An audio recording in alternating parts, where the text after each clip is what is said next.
Then it's 6:31, and I'd like to call the meeting to order.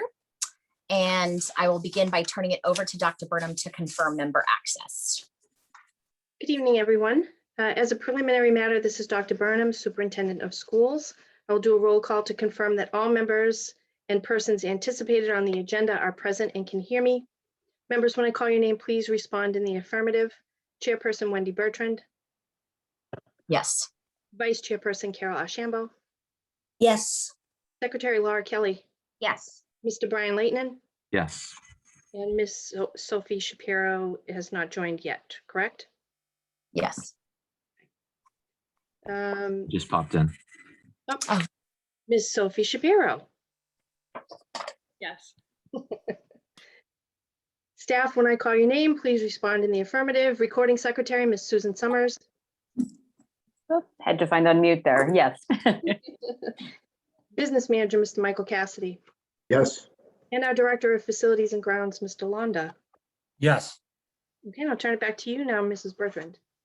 Thank you. Good evening. In accordance with the requirements of the open meeting law, please be advised that this meeting is being recorded and will be broadcast over the Lunenburg Public Access channel and stream over Facebook at a later time. And this meeting of the Lunenburg School Committee is being conducted remotely. The town of Lunenburg, in response to the COVID-19 coronavirus, is currently following the guidance from the Lunenburg Board of Health, the Department of Public Health, and the CDC regarding the virus and steps communities can take to prevent the spread, and all town facilities are currently closed to the public. In accordance with the governor's order suspending certain provisions of the open meeting law, GL 30A Section 20, all public meetings are being conducted remotely. The order, which you can find posted on the town website on the COVID-19 Information Center page, accessed through the town manager's webpage, allows public bodies to meet entirely remotely so long as reasonable public access is afforded so that the public can follow along with the deliberations of the meeting. Ensuring public access does not ensure public participation unless such participation is required by law. This meeting will feature public comment. For this meeting, the Lunenburg School Committee is convening by telephone conference, video conference, Zoom app, as posted on the town website, identifying how the public can join. For Zoom meetings, please note this meeting is being recorded and that some attendees are participating remotely. Accordingly, please be aware that people may be able to see you, and take care not to screen share your computer. Anything you broadcast may be captured by the recording. Meeting business ground rules. We're now turning over to the first item on the agenda. Before we do so, permit me to cover some ground rules for effective and clear conduct of our business and to ensure accurate meeting minutes. I, Wendy Bertrand, the chair, will introduce each speaker on the agenda. After they conclude their remarks, I will go down the line of members, inviting each by name to provide any comment, questions, or motions. Please hold until your name is called. Further, please remember to mute your phone or computer when you're not speaking. And please remember to speak clearly in a way that helps generate accurate meeting minutes. For any response, please wait until the floor is yielded to you and state your name before speaking. If members wish to engage in colloquy with other members, please do so through the chair, taking care to identify yourself. And for items with public comment, after members have spoken, the chair will afford public comment as follows. I will ask members of the public who wish to speak to identify their names and addresses only, and each will be afforded up to 3 minutes for public comment. Finally, each vote taken in this meeting will be conducted by a roll call vote. Dr. Burnham, I will come back. I will return to our first agenda item, which is a chair's report, which there actually is not a chair's report this evening. So that will bring us to public comment. And this is open to any items on our agenda tonight. So I will look down, look for hands, scroll.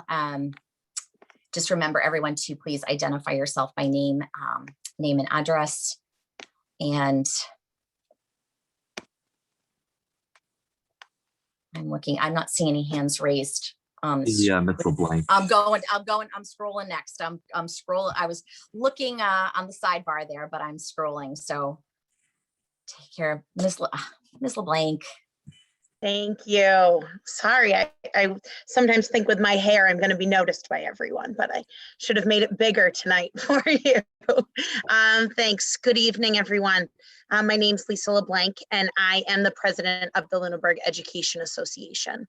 As you see here tonight, I'm joined by a number of our educators who've spent the last few weeks in a tornado, watching the world spin by as we scramble to find solid footing.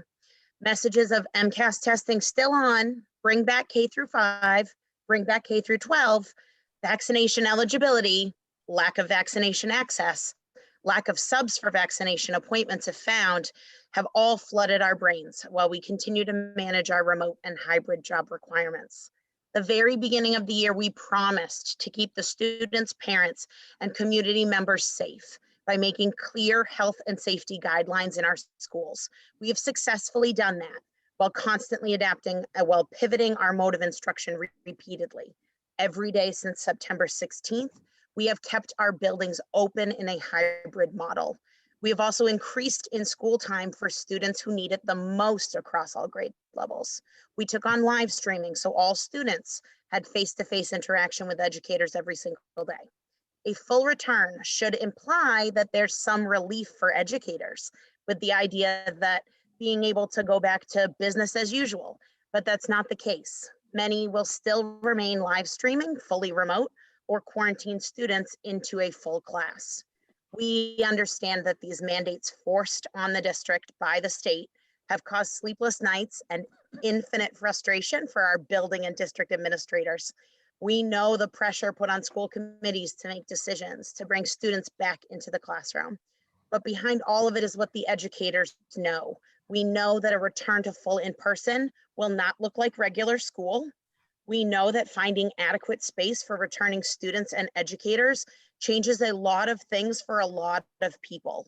We know the routines and structures we have built in with our students. We know how changes will once again cause unnecessary chaos.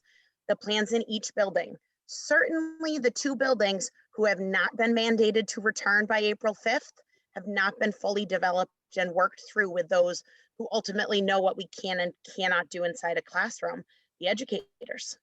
To say that this rollout and timeline from the state has been poorly planned is a vast understatement.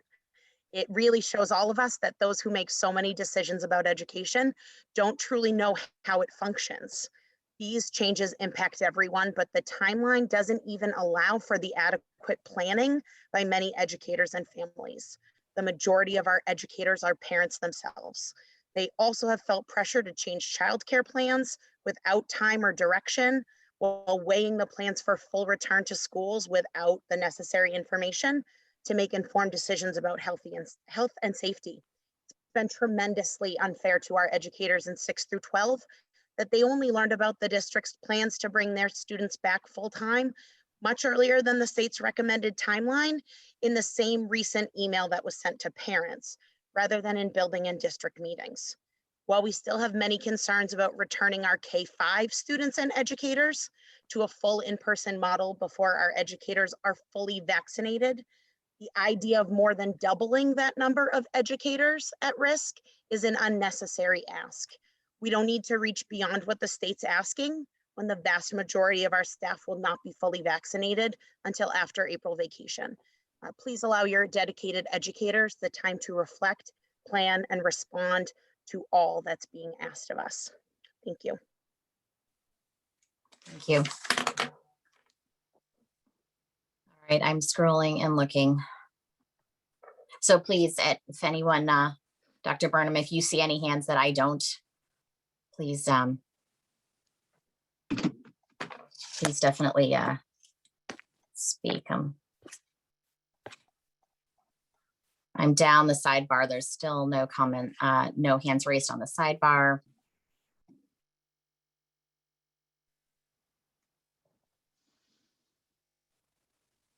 I'm seeing none.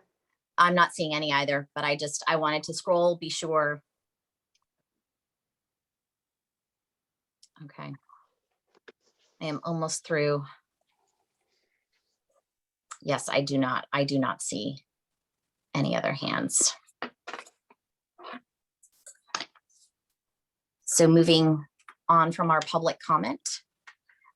we will be reviewing and approving meeting minutes from February 24th and March 3rd. So committee, were there any questions or concerns, anything that went to Dr. Burnham in terms of tweaks or modifications from those meeting minutes? No? All right, then I will entertain a motion to approve those minutes.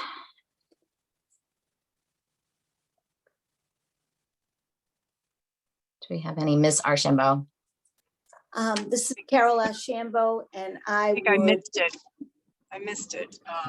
I would like to make a motion to approve the meeting minutes from February 24th to and March 3rd. Is there a second? Ms. Kelly? This is Laura Kelly. I'll second that motion. We are ready for roll call vote. Ms. Shapiro, Yes. Mrs. Kelly, Yes. Mr. Leighton, Yes. Mrs. Archambault, Yes. and Mrs. Bertrand. Yes. Thank you. And we will be promptly, Ms. Archambault, we will be promptly going to our budget hearing at 7 o'clock. That was my apologies for missing that explanation. What was posted in the newspaper was 7 o'clock for the budget hearing. So because of that, we are going to hold to that, stay within open meeting law, because that particular portion of the meeting was posted at a specific time. So wherever we're at 7 o'clock, we will shift gears. We will go to our budget hearing, and then we will go back on the agenda. Next up, we have reviewing and approving line item transfers. So there are several line item transfers for you to consider this evening.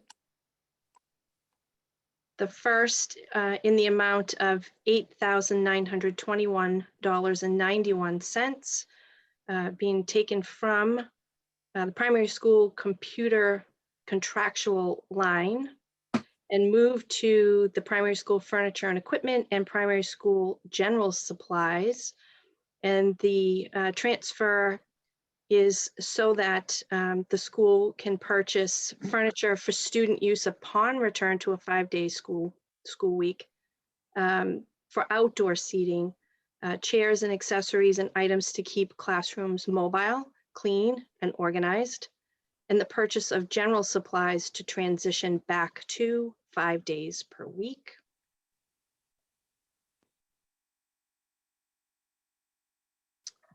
Any questions?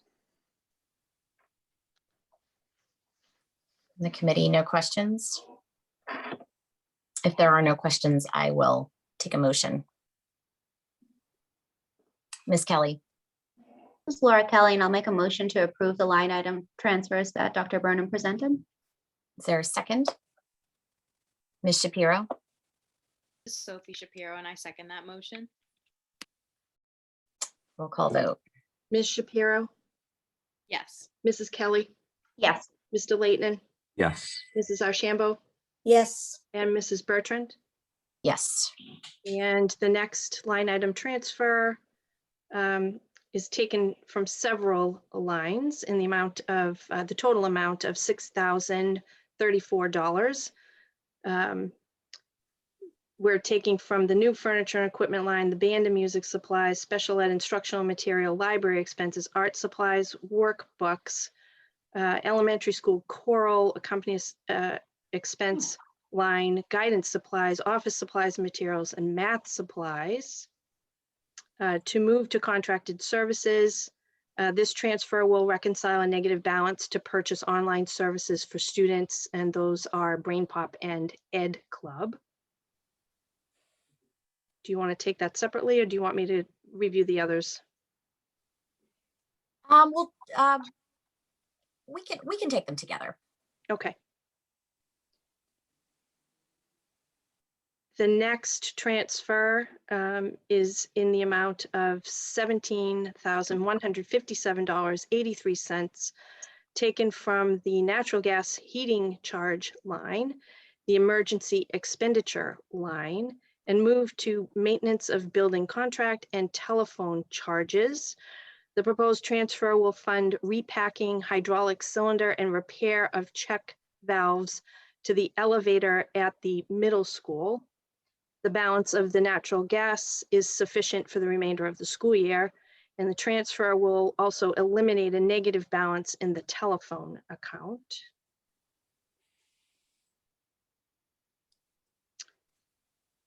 The next transfer from the business office in the amount of $6,072, taken from the athletic officials line and the unemployment compensation line, moved to the equipment reconditioning and tech equipment and lease line. And this transfer will cover an overage to equipment reconditioning. And this transfer will also provide funds for additional supplies needed for the remote learning. And one more.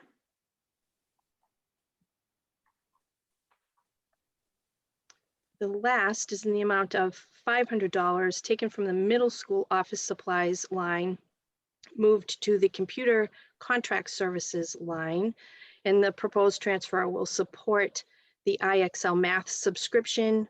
There was a slight vendor increase for the renewal. And that completes the remainder of those line item transfers. All right, then I will entertain any questions if there are any. And all right, if there are not any, I will take a motion.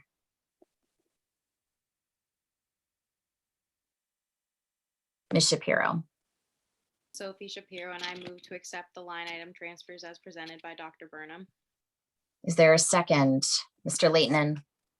This is Brian Layton, and I second the motion. Ready for roll call? Yes. Ms. Shapiro, Yes. Mrs. Kelly, Yes. Mr. Leighton, Yes. Mrs. Ashambo, yes, and Mrs. Bertrand. Yes. Superintendent's report. We might want to check to see if we have a student rep with us tonight. All right, I'm scrolling. I did, do we know who we might be expecting? I'm not seeing any. I'm scrolling too, I'm looking, I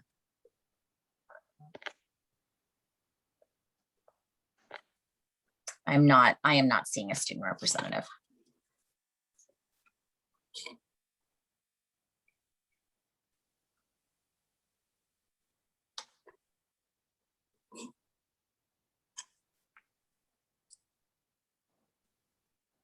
Alrighty, so on to my report.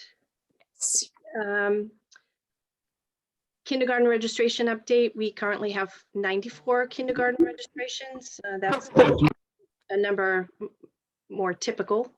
The MCAS schedule. This year, MCAS testing will be conducted within a specified window of time.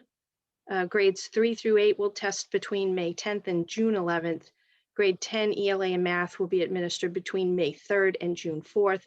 Science will be administered between June 1st and June 11th at the high school level. And there are several organizations, MASS, I believe MTA, and I also believe Mass Association of School Committees are advocating that there be no MCAS test administration this year.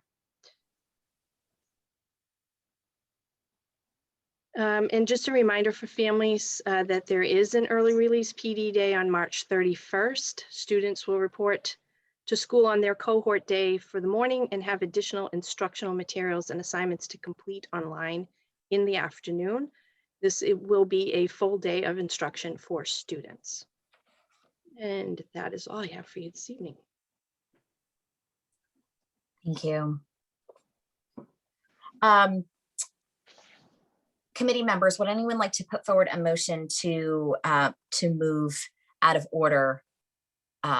Because with our time before we need to go to that 7 p.m. as posted budget hearing, we'd want to take some potential shorter items. Mr. Leighton? Yeah, I'd make a motion to take the personnel report out of order. Yes. And a second? Ms. Kelly?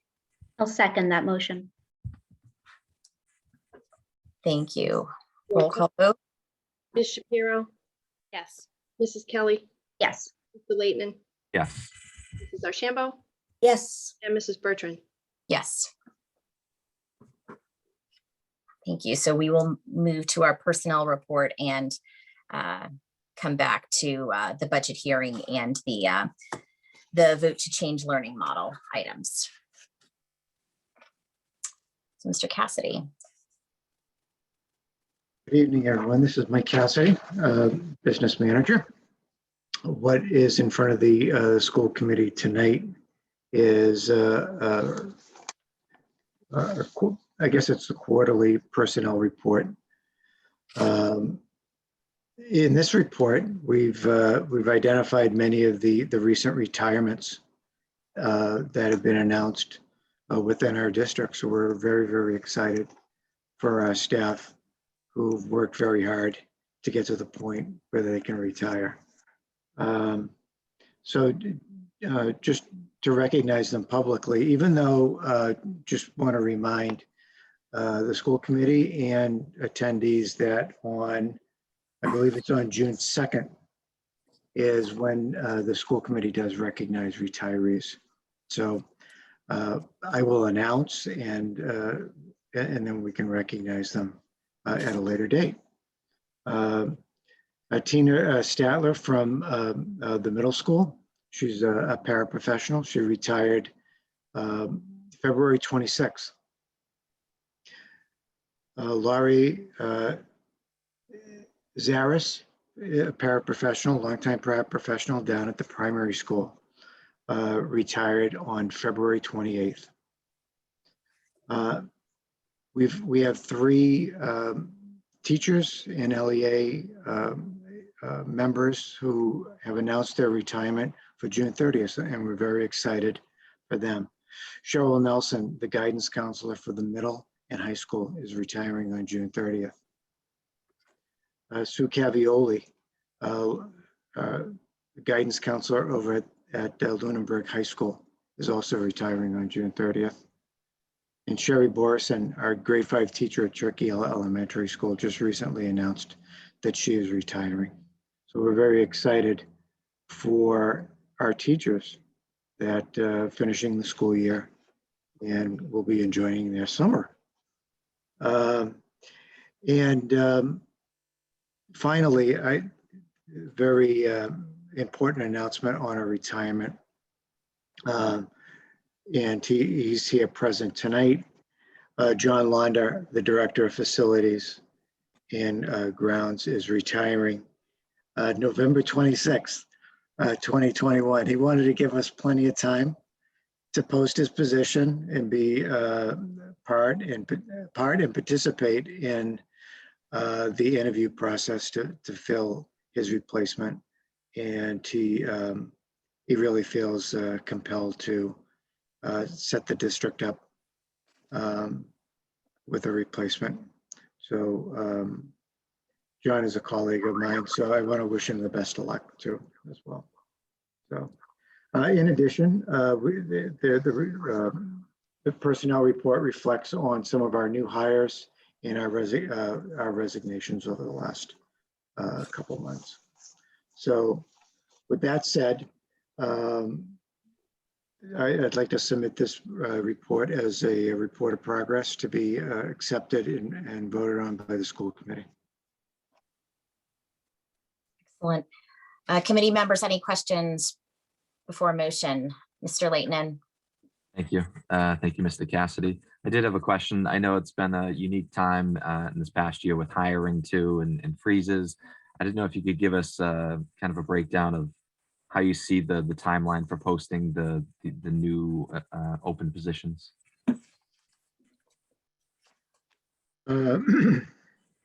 Well, that is a topic that the superintendent and I spoke about this morning. And with the permission and acceptance of the FY22 budget, we would be asking the school committee to allow the administration to start posting the proposed positions that are in the budget, and that will be grant funded next year. It's really our strategy to be the first to start advertising for some of these positions. Some of them are very key, and start lining up hires as quickly as possible. Now, with that being said, and the budget not being completely finalized until the town meeting at the beginning of May, we would post and advertise, interview, but not appoint or award any contracts until after the town meeting.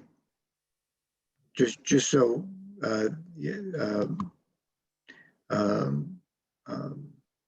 just in case something happens, there's an adjustment, we want to be prepared for that. I think that if the school committee allows the administration to do that, it will be ahead of many districts in the hiring process. Waiting until May, until the town meeting, will be, I think it'll be too late. We'll be hiring again for key positions in June. I'm not saying that we won't get the best candidates, but advertising, starting the advertising and posting now, we'll be getting the best candidates that are looking to move. Maybe you've gotten a recent certification in a leadership position. So we really want to get in front of that wave. And on another note, not really sure from my experience, and I know I've shared this with the school committee, that it has been a difficult hiring season this school year. There hasn't been a lot of transition of teachers and paraprofessionals from one district to another. It seems like most employees are staying within their district. So advertising early and posting early will determine if that factor is still in play.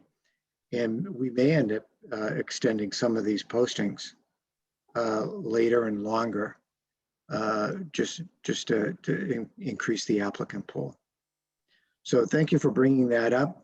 But it's really our intention to, as the school committee approves the FY22 budget, it is allowing the administration to start the posting process and hiring after the town meeting.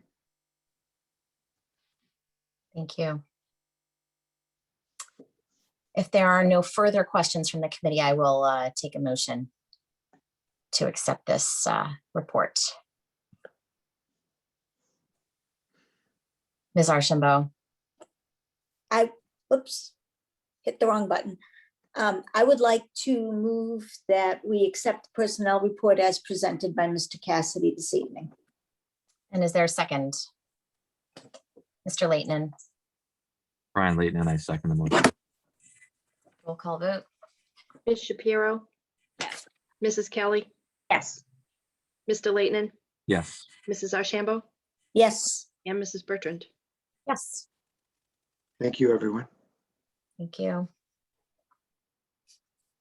And it is now 7 o'clock, so we will go back to our FY22 budget hearing item that we had passed over at the beginning of the meeting due to it being posted in the newspaper as 7 o'clock. So I will turn it over to Dr. Burnham. We have no changes to the presentation that was made at the last meeting, March 3rd. The budget that was presented at that time has been posted on the website for the last 2 weeks. We have not received any questions or feedback through LPS Online. So I'm not sure if you want to review some key slides or if you're ready to hear from members of the public. I think a few key slide review would be a good idea, and then we will open it up to the public.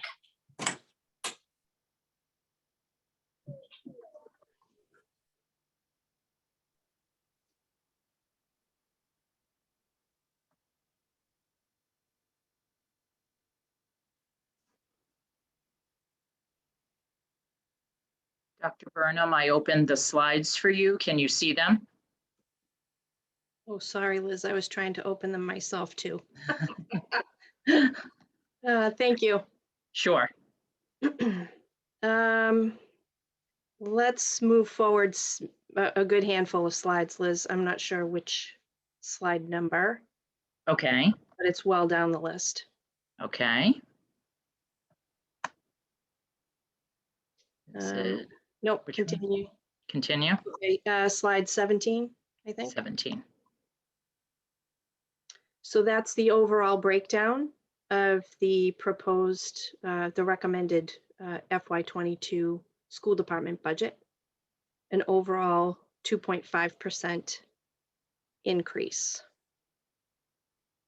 And then, Dr. Burnham, can you yes. briefly just make it clear why there was the original, the change from the original budget that you had put forward, which was great? Originally, we had put forward 3 different scenarios. A 2.5 scenario was one of the scenarios, but it's not the same 2.5 budget that's before you this evening. That's because we learned of the insurance premium holiday. Essentially, we were going to have approximately $200,000 in the budget not spent on health insurance. So those monies could be applied to other budgetary items. So that is why we're able to present the positions that we identified as need in the larger percentage increase scenario, but still have those included in this 2.5% increase version of the budget. And Liz, I think if you go to slide 20, the new budgeted positions include partial funding for the Director of Teaching and Learning position, an assistant principal at the pre-K to 5 level. We're still carrying a kindergarten teacher and paraprofessional in this budget. We would also be funding the substitute nurse. That would be to allow Katie McGuire to continue 1 more year in the role of health and safety officer, as she has done this year, managing all COVID-related matters and reporting. This substitute nurse essentially fills her middle school nurse position so that she can be devoted to that other role for another year. Again, the Director of Extended Learning Programs is in here, but this has no budgetary impact. Any hours spent in oversight of any of the extended learning programs would be compensated through the revolving accounts that are attached to those programs. Our summer program for intervention for the students who are most struggling, and that includes academics focused in math and ELA. There will be a social emotional component. For the older students, there would be a counseling component. At the high school level, the focus of that program would be on credit recovery for English and math classes. And we will be coming forward with a presentation as to the structure of the program with the details as to how we are selecting the students who are eligible, and how we're staffing, and what that curriculum will be driven by. So essentially, the budget will fund teachers, counselors, paraprofessionals, and a site coordinator for that summer program. Additionally, we're looking to pilot some content leadership positions as stipended positions for current faculty.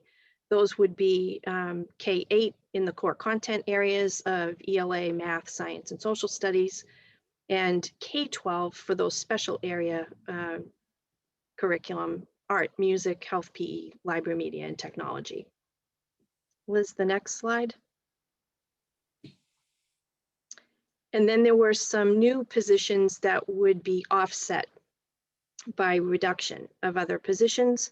So at the middle high school level, an assistant principal, which would be offset by a reduction of one of the guidance positions. As you heard earlier, there are 2 retirements coming out of the high school guidance department. Additionally, this year we had 2 dean positions, one at the high school and one at the middle school. We would be eliminating those dean positions. Again, part of the offset for this assistant principal position. The social worker position, pre-K to 2, would be offset by the elimination of a guidance position at the primary school. And again, we talked about that at the last meeting with the presentation relative to the changing needs relative to counseling in schools for students. And we talked about the importance of having a clinical license. So the social worker or adjustment counselor license in place of a guidance counselor position at the primary school. And the teacher at grade 3 that's needed to follow that large bubble class would be offset by a reduction of a teaching position at the primary school. Last year, we put in place for this year a 6th second grade classroom for that bubble class. As next year's first grade moves up to next year's second grade classroom, we won't need 6 second grade classrooms, so we'll collapse back to 5 classrooms at the second grade. So 1 FTE will be reduced at the primary school, but will be added at Turkey Hill. Next slide, Liz.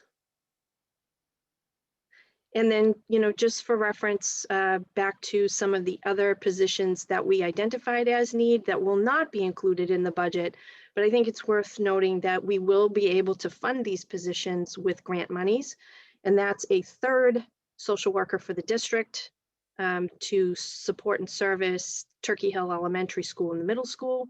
That would be funded through ESSER 2, the ESSER 2 grant, an instructional math specialist to support K-5. That also would be funded through ESSER 2. Additional paraprofessionals for math and reading, also funded through ESSER 2.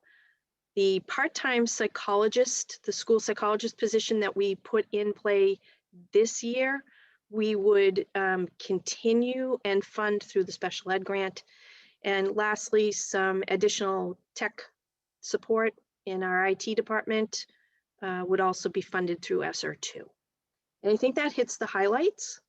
The overall picture of the 2.5% increase and how that breaks down for staffing and non-personnel expenses, and the positions that will be funded through the budget, as well as other positions that we will fund through grant revenues. And I think that's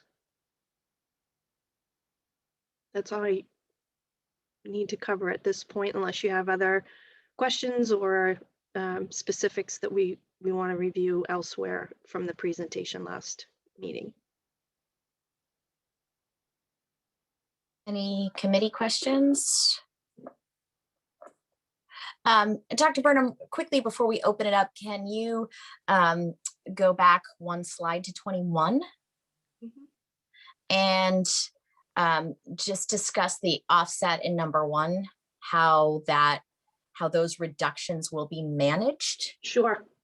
So with this new structure of an added assistant principal and reduction of guidance staff and additional social worker positions, the flow that we're envisioning right now is that, and without a dean position, our guidance counselor at the middle school would no longer have to carry the dean responsibilities because of the assistant principal position coming into place. So the guidance counselor at the middle school would be able to cover grades 6, 7, and 8. This year, as in the last several years, with that dean position held by the guidance counselor at the middle school, there's been a split where one of the guidance counselors at the high school is actually split and covers 8th grade and 9th grade. So with these retirements and the reduction of the position, a full-time guidance counselor at the middle school will carry grades 6, 7, and 8. That leaves 2 positions in guidance at the high school. And the sense was that those 2 positions could basically split grades 9 through 12. We did, I'll remind folks that we did put a guidance position back in year 2 of the 5-year staffing plan. Dr. Burnham, you're muted.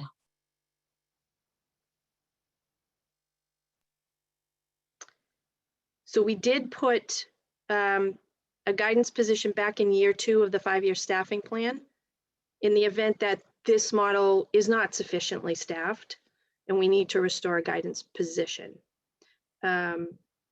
Additionally, with additional grant monies coming, we could certainly discuss additional needs for social emotional staffing. And there's a possibility that we might be able to restore a guidance position at that level with the additional grants that are coming. All that is yet to be determined, but our purposeful planning was that there would be 2 guidance counselors at the high school level that would carry grades 9 through 12. No more split guidance counselor carrying, some high school and some middle school. And then because we have the additional social worker positions, we'd have a social worker that could carry the high school. We would add that social worker that would support the middle school and the Turkey Hill Elementary. So the guidance counselors in those 2 buildings would have the support of an added social worker position at those buildings. So hopefully that's helpful, but we intended to monitor this situation carefully to be sure that we're adequately staffed.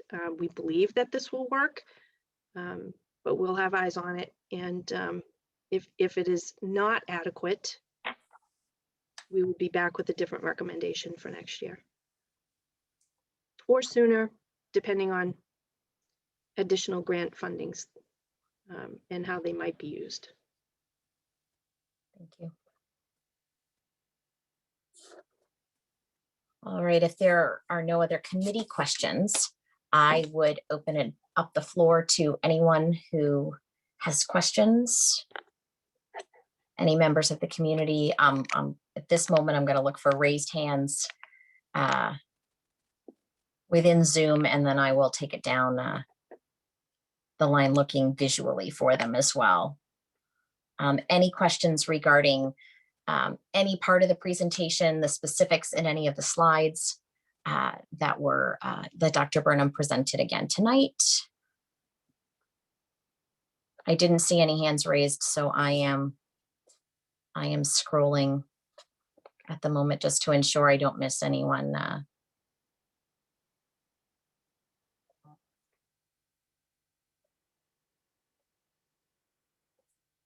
I am not seeing any hands.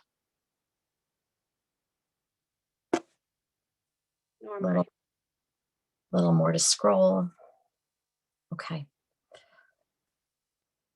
Then you are looking, do you want to outline what you're looking for from us? Well, For the public? I think if you are, if there's really no public participation in the public hearing at this point, I think you could move to close the public hearing. Yep. And then you could discuss and deliberate as a body. Okay. So with that, I will take a motion to close the hearing.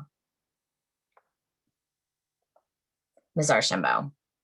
This is Carol Ashambo, and I will make a motion to close the public hearing for the FY22 budget. Is there a second? Mr. Leighton. And this is Brian Leighton, and I second the motion. Ready for roll call? Yes. Ms. Shapiro, Yes. Mrs. Kelly, Yes. Mr. Leighton, Yes. Mrs. Archambault, Yes, and Mrs. Bertrand. Yes.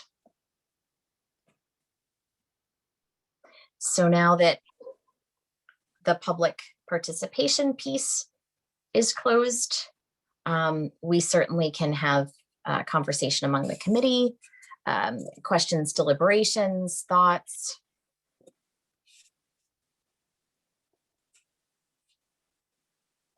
Anyone?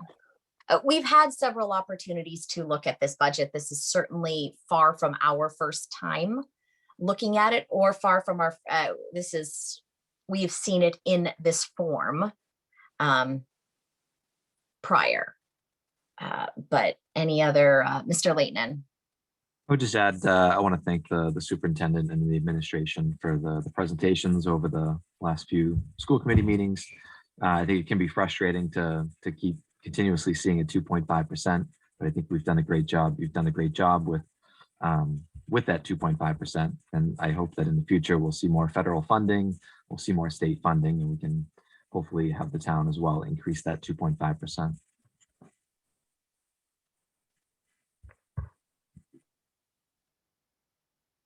Ms. Archambault. I wanted to piggyback off of Brian's comment and state that the creative use of other funds and figuring out ways to place all these puzzle pieces together to give solid, particularly social emotional support to our students as they return to school in the fall has been very much appreciated.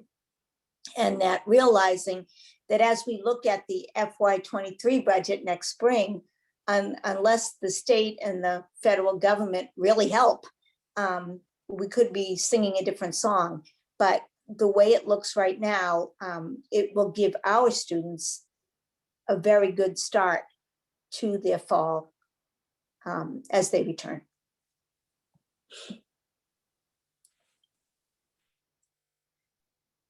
And I did want to comment that reductions are never a good thing to look at. So my hope is, this year has been very fluid. Administration has been, good in evaluation and coming to us when there are needs that need to be met and finding funding sources. So my hope is that those 3 offset positions are monitored extremely carefully, as you had said, and that ways to mitigate them, whether it's, part of the way through the year, midway through the year, if they are necessary, because those 3 offsets really hit both academic and social emotional. And as Ms. Archambault stated, we're going to be coming into a year where that's going to be of an even higher level of importance. So my hope is that those are watched very carefully.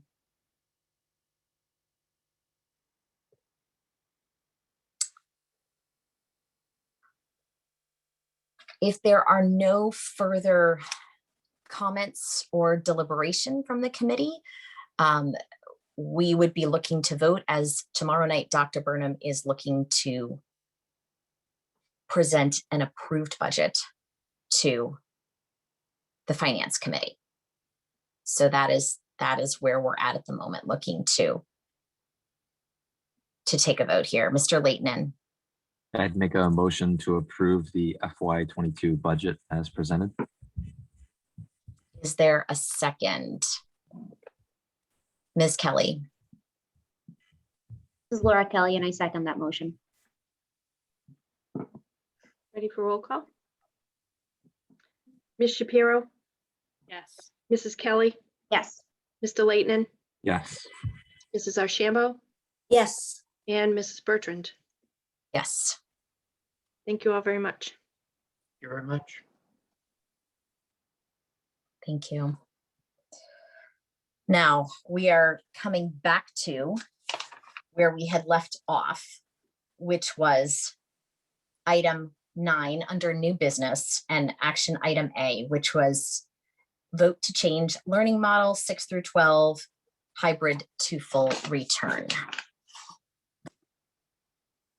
So before I begin with the slides, let me just provide some clarification. So on the agenda, the vote for you this evening, should you consider my recommendation for a district-wide full return, the actual vote that you would be taking would be to return pre-K and 6 through 12 on April 5th. The return of K through 5 on April 5th requires no vote because it's mandated by the state. Okay.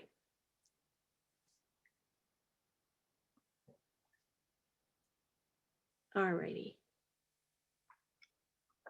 Okay, Liz, we can go to the next slide. So I just want to provide a little bit of a quick snapshot of where we've been just in the last couple of weeks. As was mentioned earlier in public comment, there's been a whirlwind of activity just in the last few weeks.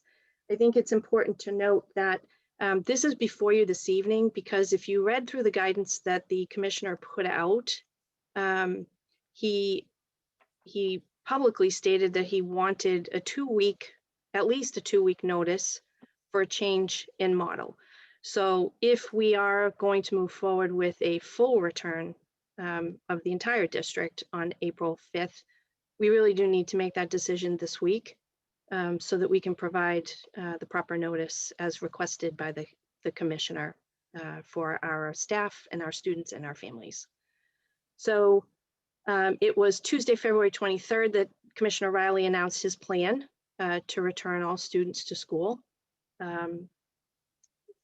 Truth be told, superintendents did not have an advance notice that that announcement was coming.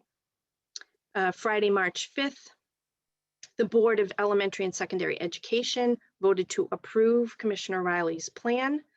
And that afternoon, we put out a survey to families to gauge their intentions regarding a return to school. Tuesday, March 9th, the Department of Ed released in writing their guidance on in-person learning and student learning time requirements. Wednesday, March 10th, that's when the family survey closed. And starting last Thursday, March 11th, school administrators and secretaries began to contact all families who did not complete the survey so that we would have a fuller picture of what was ahead. And of course, this evening I'm here making a recommendation to you. So we'll take a look first at the commissioner's plan for return to school in April and the data that he provided supporting his plan. So the plan, again, that was approved by the Board of Elementary and Secondary Education on March 5th, provides the commissioner with the authority to shift away from remote and hybrid learning models and begin a phased return to in-person learning full-time, 5 days per week. The phase 1, he provided a deadline date for return to school for grades K-5, April 5th, middle school, April 28th, and the high school, we're expecting an announcement relative to a date for return of the high school students in the next couple of weeks. He was clear that he intends to return all students this school year. However, again, in the guidance that was released, he was also very clear that he is strongly encouraging districts to return students at all grade levels as quickly as possible. He's taking this phased approach largely because a lot of the larger districts may not have enough resources and time to prepare an entire school district for a full return. So that is, really a primary motivator for a phased in return. Parents under his plan will still have the opportunity to make a choice for their children. They may choose not to return their children to campus 5 days, but to keep them learning fully remote for the rest of this school year. And the commissioner has been clear that for next year, remote learning models will not be required of districts.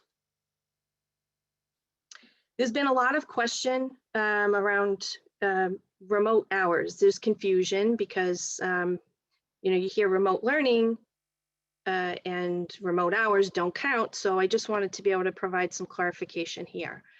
So what does and doesn't count come April 5th for kindergarten through grade 5? So what does not count toward structured learning time, and there's a mandate for a minimum number of hours at the elementary level and at the secondary level. So remote, whether that's synchronous or asynchronous, remote learning hours in a district-wide or school-wide full remote learning model no longer count. So as an example, if the district were in full remote right now, as of April 5th, those hours no longer count towards structured learning time. Remote, again, synchronous or asynchronous learning hours in a district or school-wide hybrid learning model no longer count. So that's what we're doing. So as of April 5th, any of those live streaming hours on a hybrid remote day and on our Monday remote day, those hours will no longer count towards structured learning time. What does count, and he was clear and included this in his guidance as well, remote, whether it be synchronous or asynchronous, remote learning hours when a parent opts out, this is parent choice, opts out for a full remote learning model. So a parent, when we return April 5th, can opt to keep their second grader fully remote for the remainder of the year. Additionally, what does count would be remote learning hours with a COVID-related matter. So as an example, if students are out on quarantine, any remote learning or live stream hours that those students would engage in, those hours are allowable, those would count. I want to be clear because there's been conversation about broadly about pushback and just don't agree to it, and in his guidance he was pretty clear as well that there are penalties if you do not move forward with the mandate. And again, the mandate right now for April 5th is just for K-5. The penalty could include that instructional hours that did not count, those hybrid remote hours, live streaming, would have to be made up. And they could be made up on Saturdays, they could be made up over the summer, they could be made up as added hours to the school day next year. Additionally, the district might be penalized for each day that they did not comply with the mandate, and we potentially could lose Chapter 70 funding. In the commissioner's plan, there's a reference to waivers that districts can get waivers. I have to be in. These waivers are allowable to address a limited set of circumstances districts must make a compelling case that an incremental approach is necessary. And, they've outlined some examples. For a district that's been fully remote this entire time, they could submit a waiver to request a return in a hybrid model before a return full in person. Schools that have different configurations could potentially request a waiver. So as an example, if our middle school were grades 5 through 8, we could request a waiver so that our entire middle school could be on one schedule. So basically would be requesting a waiver to exempt our 5th grade from a full return if they were part of our middle school. And there are other very limited circumstances that they might consider based on operational constraints. However, they are creating a team, and if you were to make claim that you could not return students to school, that you don't have enough space to do so, they will be sending a team out to visit your buildings and help you figure out how to return students to school. The bottom line here is Lunenburg would not meet the criteria for a waiver. The commissioner pointed to public health metrics when he rolled out his plan back in February. He pointed to the positive cases across the state. And you can see back in early to mid-January, much of the state was in red. And by mid-late February, when he was making his plan public, you can see that there's been a vast change, and most districts are now in yellow. He pointed to support from the medical community. Over 300 Massachusetts medical providers signed on a letter supporting a return to school, including infectious disease physicians, pediatricians, other public health experts.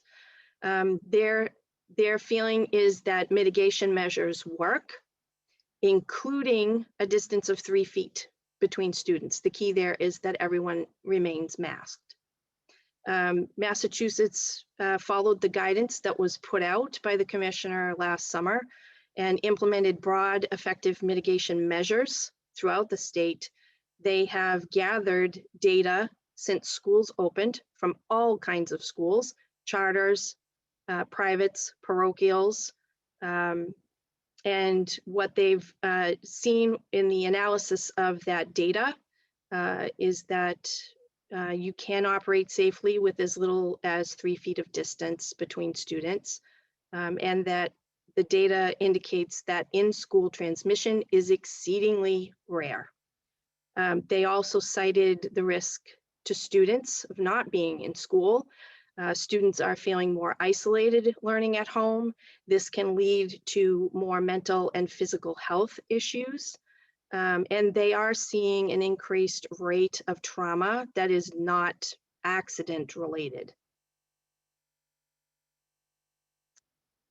Back in the summer, when the guidance was released in June, DESE, initially referenced the Lancet study.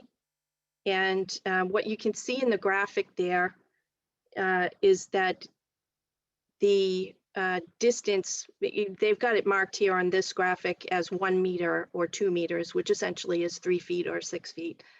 And there's minimal difference, negligible difference between 3 feet and 6 feet in terms of transmission. I think that this slide is pretty impactful. When they did a study of all of the Massachusetts schools data, as you know, we had to report our positive cases to DESE weekly. They took that data and a study was done using that data.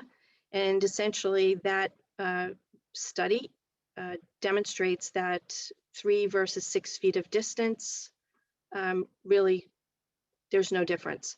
So if you look at this particular graph, the blue line is staff 3 feet apart, and the gray is staff who would be 6 feet apart, like our staff. And you can see that there's very little discrepancy. There's not a broad discrepancy between the blue and the gray line. And you can see that the incident of positive cases is higher with staff, with the adults, right? That line is a little bit steeper curve there.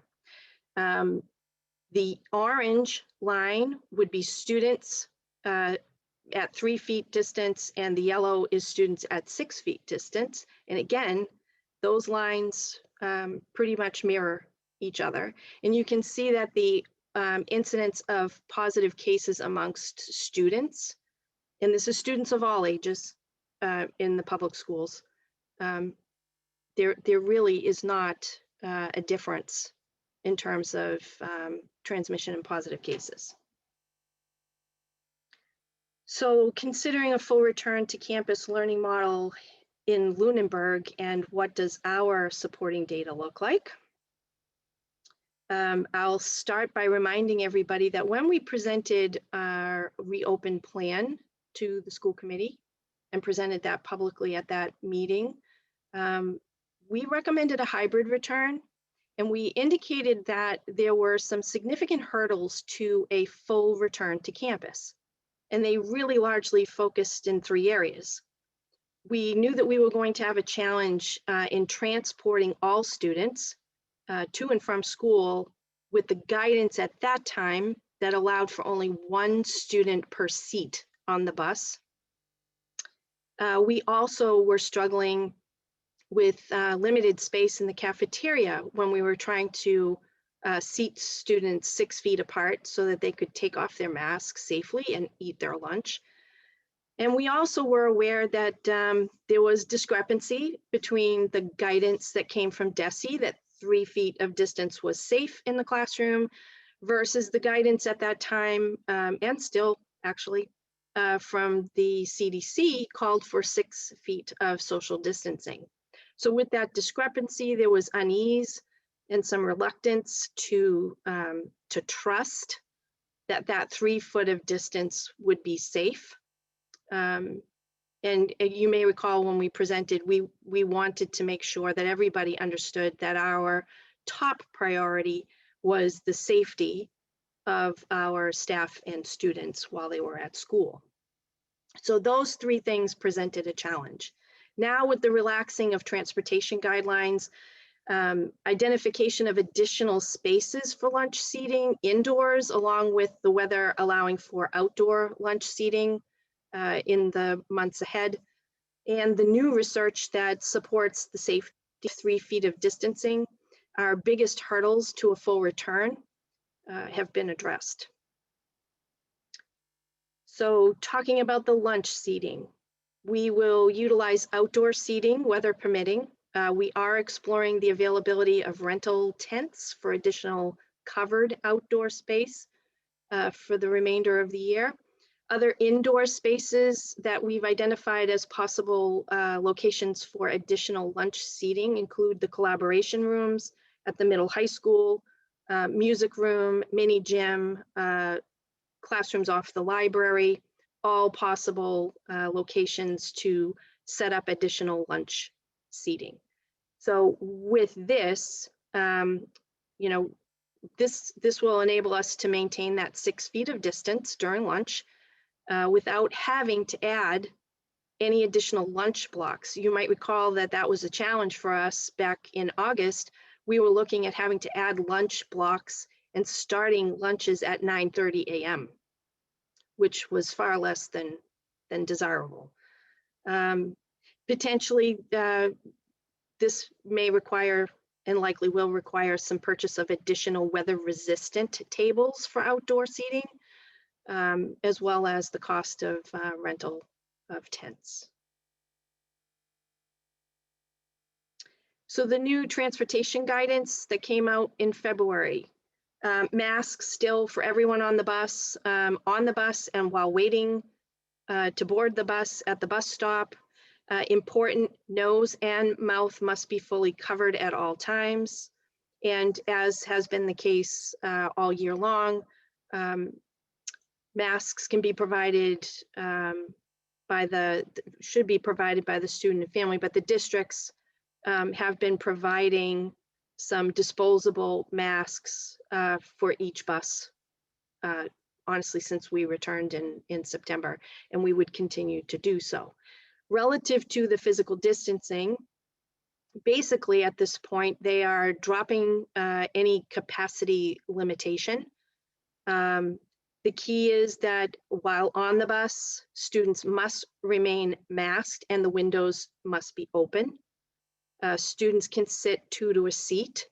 Honestly, at the lower grades and even at the middle high school level, they're suggesting that you can have more than 2 to a seat. However, the caveat in the guidance is that at the middle high school level, if the district were in a community that were back in red, we would then have to strictly adhere to only 2 seats, 2 students on a seat.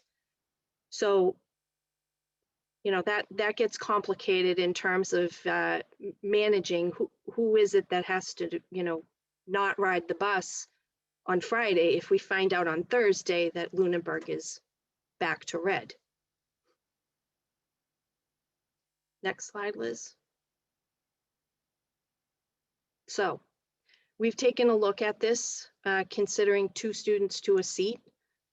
We do have space to accommodate all students currently riding the bus. So when we combine cohort A kids and cohort B kids, we can accommodate all of the current bus riders on the bus 5 days a week. We do have additional available seats on all bus routes except for bus 4 for the primary Turkey Hill morning and afternoon runs. That bus is filled to capacity just with the cohort A and B students. New requests for transportation, we would look to require parents to complete a transportation registration form like we did for parents back in August.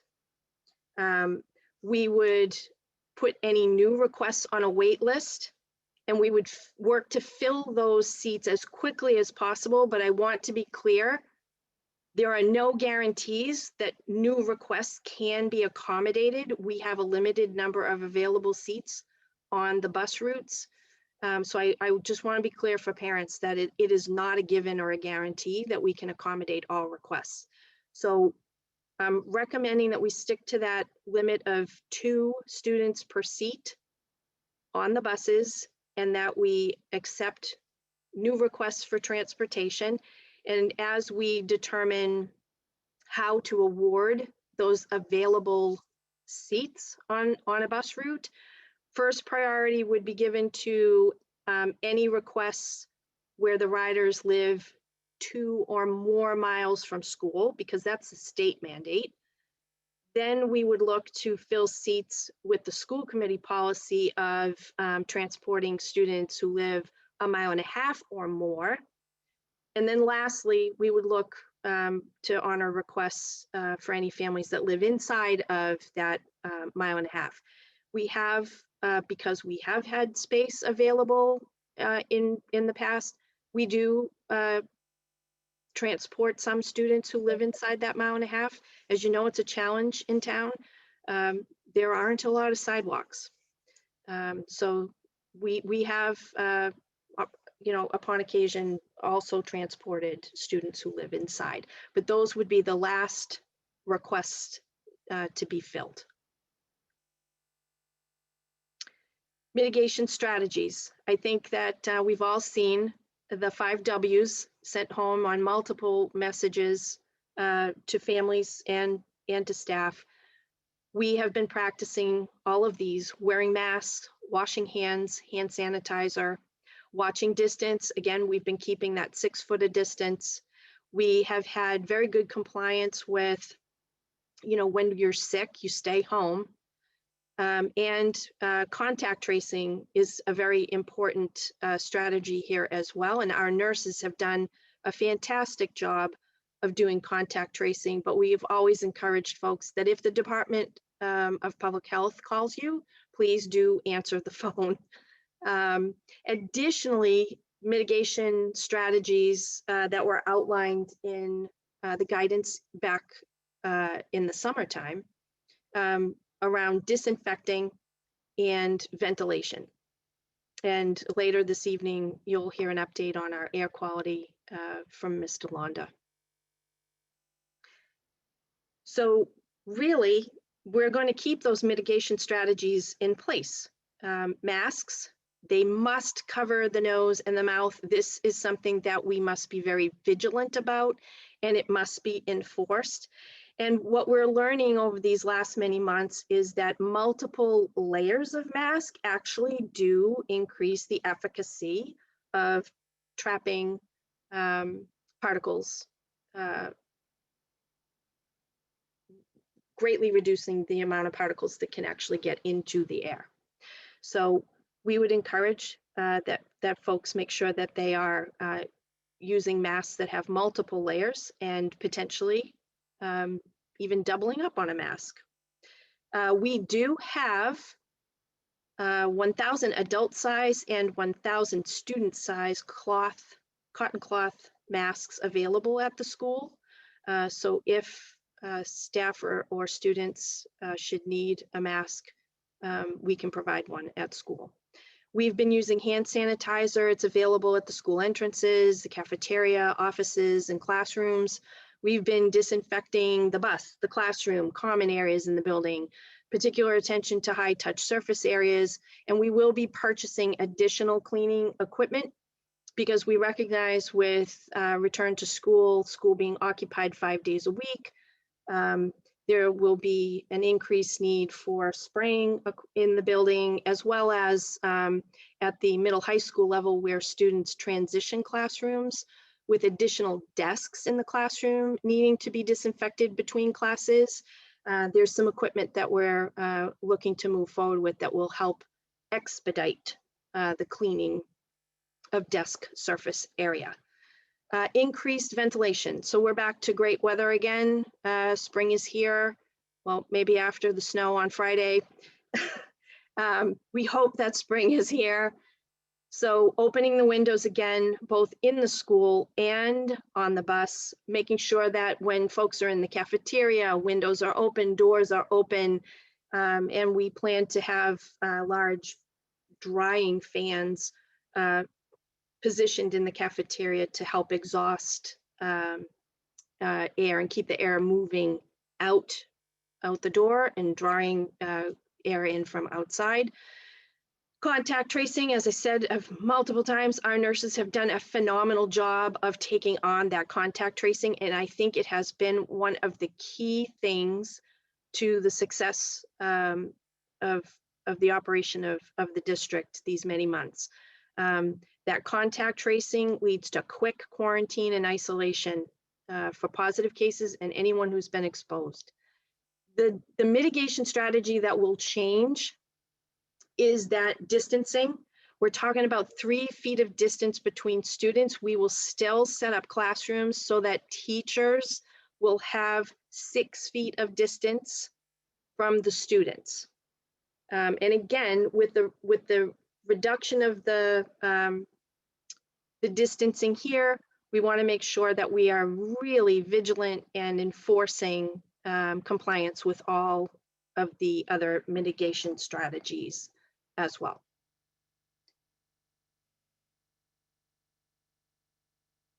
So vaccinations. Clearly, it would have been ideal if we could have guaranteed that every single staff member had a vaccination before students came back. But with the data that was analyzed across all state schools, again, transmission was not evident in schools, even at 3 feet. And all this time, staff have not been vaccinated, students have not been vaccinated in those schools that were 3 feet apart, and still there's no notable difference in transmission. So that said, we still want to have our staff vaccinated. It's an added layer of protection. You know, eventually, once the children trials with the vaccine are done and it's proven to be safe and effective, we would encourage for our, for all of our students to be vaccinated with that added layer of protection as well. Now, when the commissioner first rolled out this plan, February 23rd, President Biden had not issued his directive that he wanted educators vaccinated as soon as possible. Once that announcement came from the president, CVS is part of the federal vaccination program, and CVS started opening appointments to K-12 staff immediately. So that first week in March, CVS was making appointments for vaccination for K-12 staff. At the state level, the state vaccination program, K-12 staff were eligible to begin scheduling vaccinations last week on March 11th. Governor Baker also announced 4 dates dedicated to vaccination of K-12 staff and childcare workers at the state mass vaccination sites, so places like Gillette, Fenway, and those dates are on weekends, March 27th, April 3rd, 10th, and 11th. And we put out a district-wide staff survey on vaccinations late yesterday, midday yesterday. Next slide, Liz. So we have 251 staff. We had 183 staff respond by 2 o'clock this afternoon. One question: do you intend to be vaccinated? And 181 responses to that question. 85.6% of our staff said yes. Only 5.5% so far have said no. There are some that are still unsure. We asked, have you been vaccinated with at least 1 dose of vaccine? Again, 181 respondents answered this question. 55% said yes. So 55% of the group that responded to the survey have already received 1 shot, at least 1 shot. And the last question, if you intend to be vaccinated, have you been able to schedule 1 dose?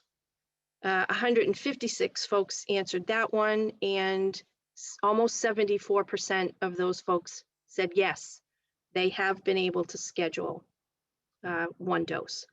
So vaccinated and scheduled to be vaccinated numbers are looking pretty good.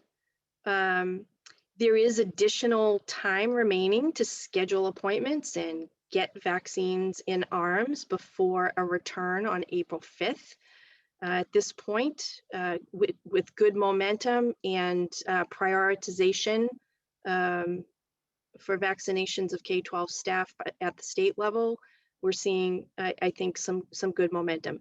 Is it still time consuming and a challenge to book appointments? They do fill up quickly. No doubt about that. There's no doubt about that. But I think with the rollout of the pre-registration platform at the state level, people can go fill out and be notified when an appointment becomes available for them. So I'm not feeling, based on just the vaccination concern, that a delay to return to school is absolutely necessary. Pooled testing. So there's been conversation about pooled testing and COVID testing in schools for the last many months. I did watch the Board of Education meeting on March 5th. There was a panel of doctors at that meeting. They agreed that pool testing is really not necessary. It is not state mandated at this time. And when I inquired as to whether or not it would be, the response I received was not at this time. They are not looking to mandate COVID testing in schools. Pooled testing, we estimate might cost between $30,000 and $40,000 just for the rest of this year. DESE is funding pooled testing in districts right now, but that funding runs out April 18th. And that's when districts will have to pick up the cost of a testing program. And if we were to implement a testing program, we would need additional nursing staff to implement that testing program. Here's the thing that you don't hear much about. The district can only test students if parents give consent. There are districts that are running pooled testing program with 29% of their students eligible to be tested. That means 71% of your students are there and they're not going to be tested. Data from the Massachusetts schools using pooled testing showed very few asymptomatic positives out of thousands of tests done in schools. Katie McGuire and myself, we've attended DESE webinars on the pooled testing program. I can tell you that Katie has talked with colleagues from other districts, and we've also consulted with our school physician. And at this time, we would recommend no pooled testing program here in Lunenburg. We don't feel that it's necessary, or that, quite honestly, that it's very beneficial. It's only beneficial if everyone consents to be tested, and we're doing a lot of testing daily. Next slide. So as I mentioned, on the evening of March 5th, we pushed out a survey to families to gauge their intention relative to this news that there might be a full return to school. Our secretaries and administrators have been working hard for several days now, emailing and calling those families that did not complete the survey. And what we can tell you is that largely complete at this point. I think we have an outstanding 30 families in total that we're still trying to connect with to get their responses. Remote changing to a full return.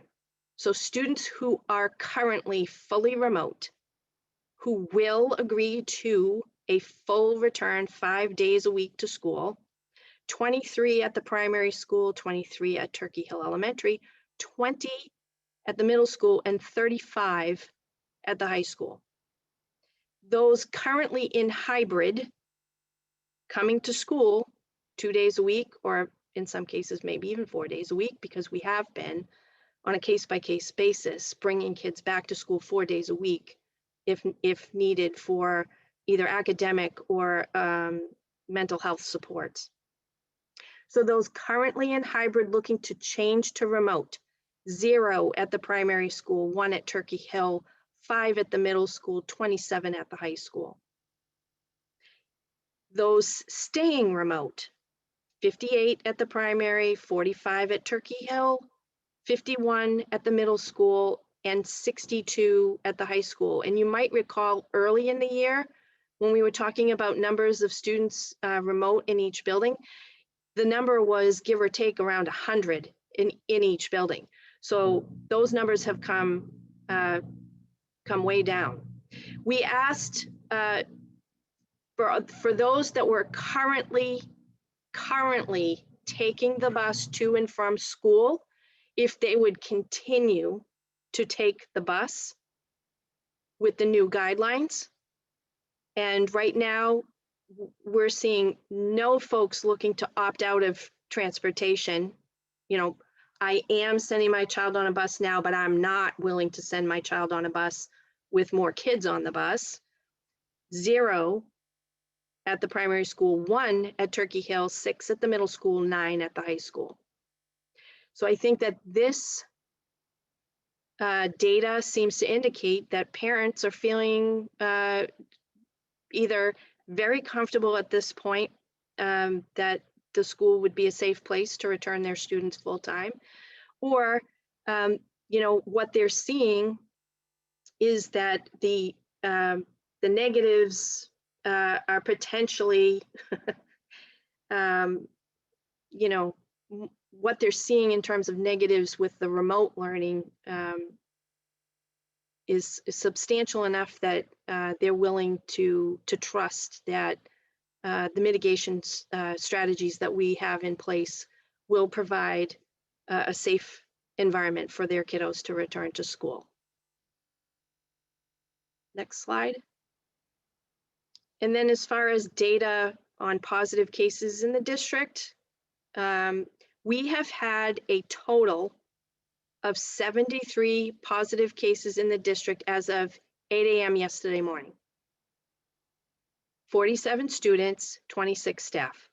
This is since we've returned to school in September.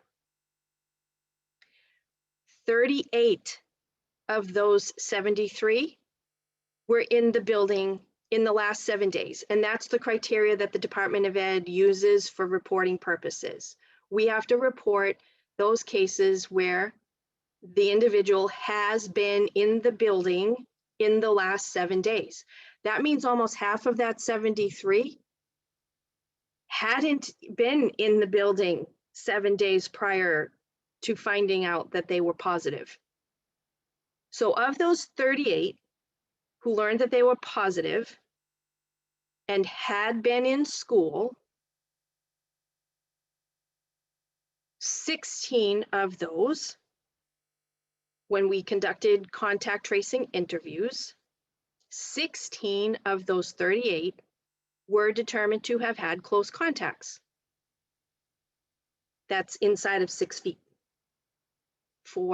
And they've changed the definition a bit, but for the bulk of the year, it was for a combined total of about 15 minutes within 6 feet. So 16 positive cases with close contacts, possible exposures.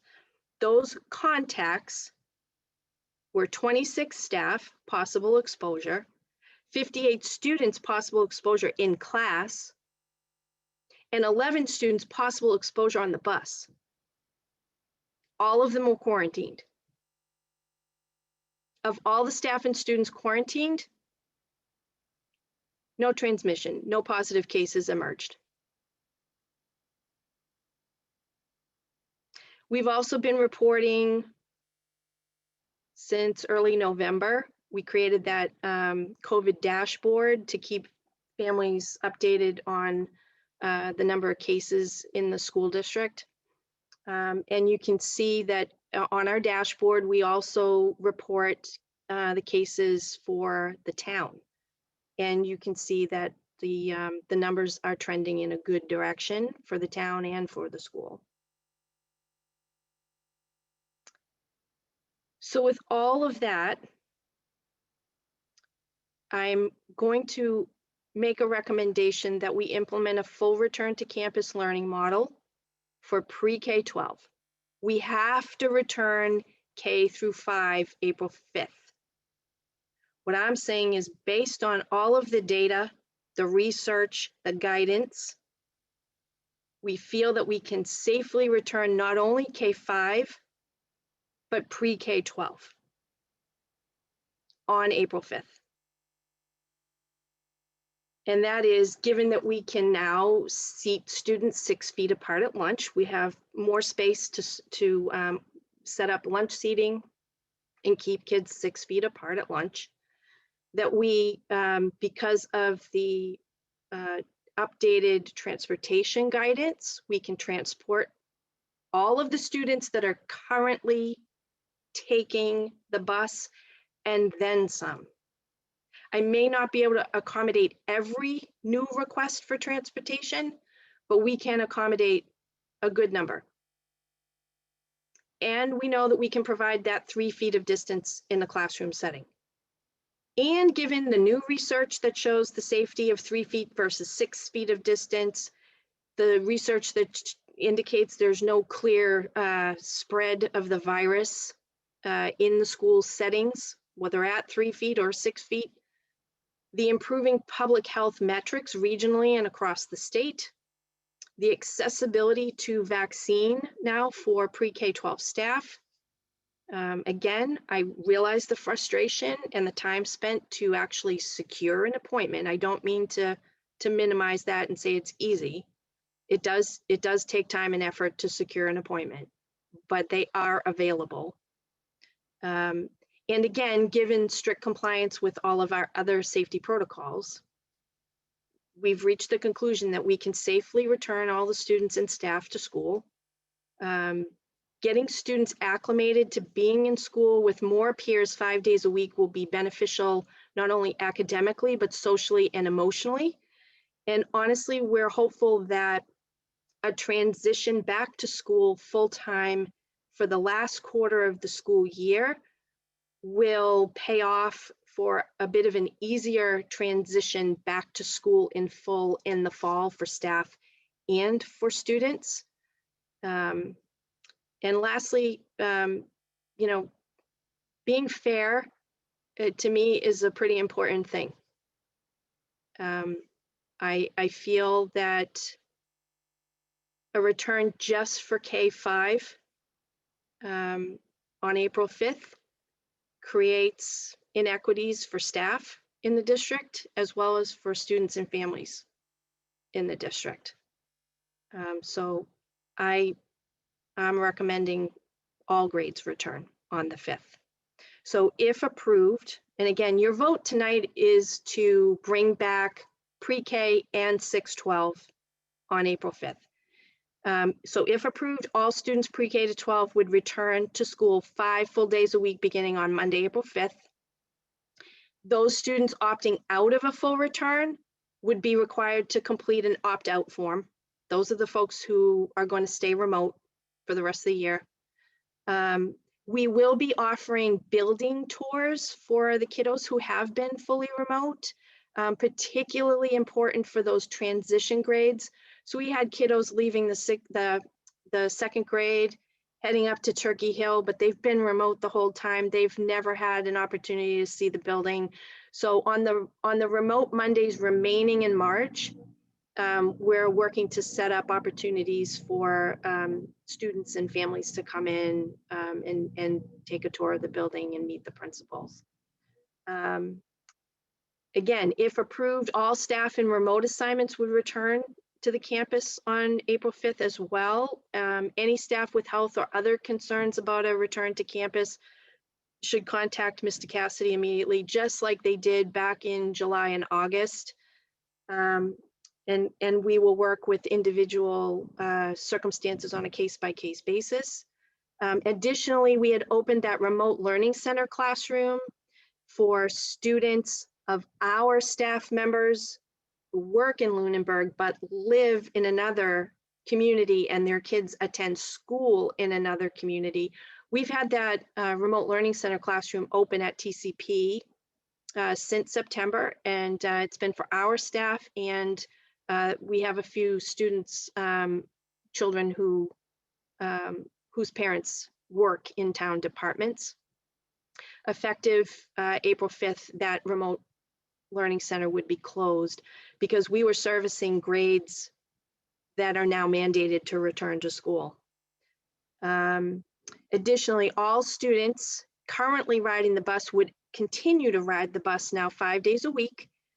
A transportation registration form would have to be completed for any new transportation requests, and we will have to seek to be sure that we've got any updates for any of the kids who are currently being transported, making sure that their schedules aren't changing at all. New requests, as I had mentioned earlier, would be put on a wait list until we could verify that there was a seat on their bus route available. And again, we would fill seats with that priority of distance from the school, with the state mandate 2 miles or more, then the school committee policy of 1.5 miles or more. And lastly, if there are any available spaces and requests, students who might live inside of the 1.5 miles. And that concludes my overview of where we've been, what we know, what kind of data we have and information we have now, and my thinking around this recommendation. I want to mention that, you know, for students and staff combined, you know, we're talking about nearly 2,000 people. The health and well-being of nearly 2,000 people. I don't take that responsibility lightly. I really don't.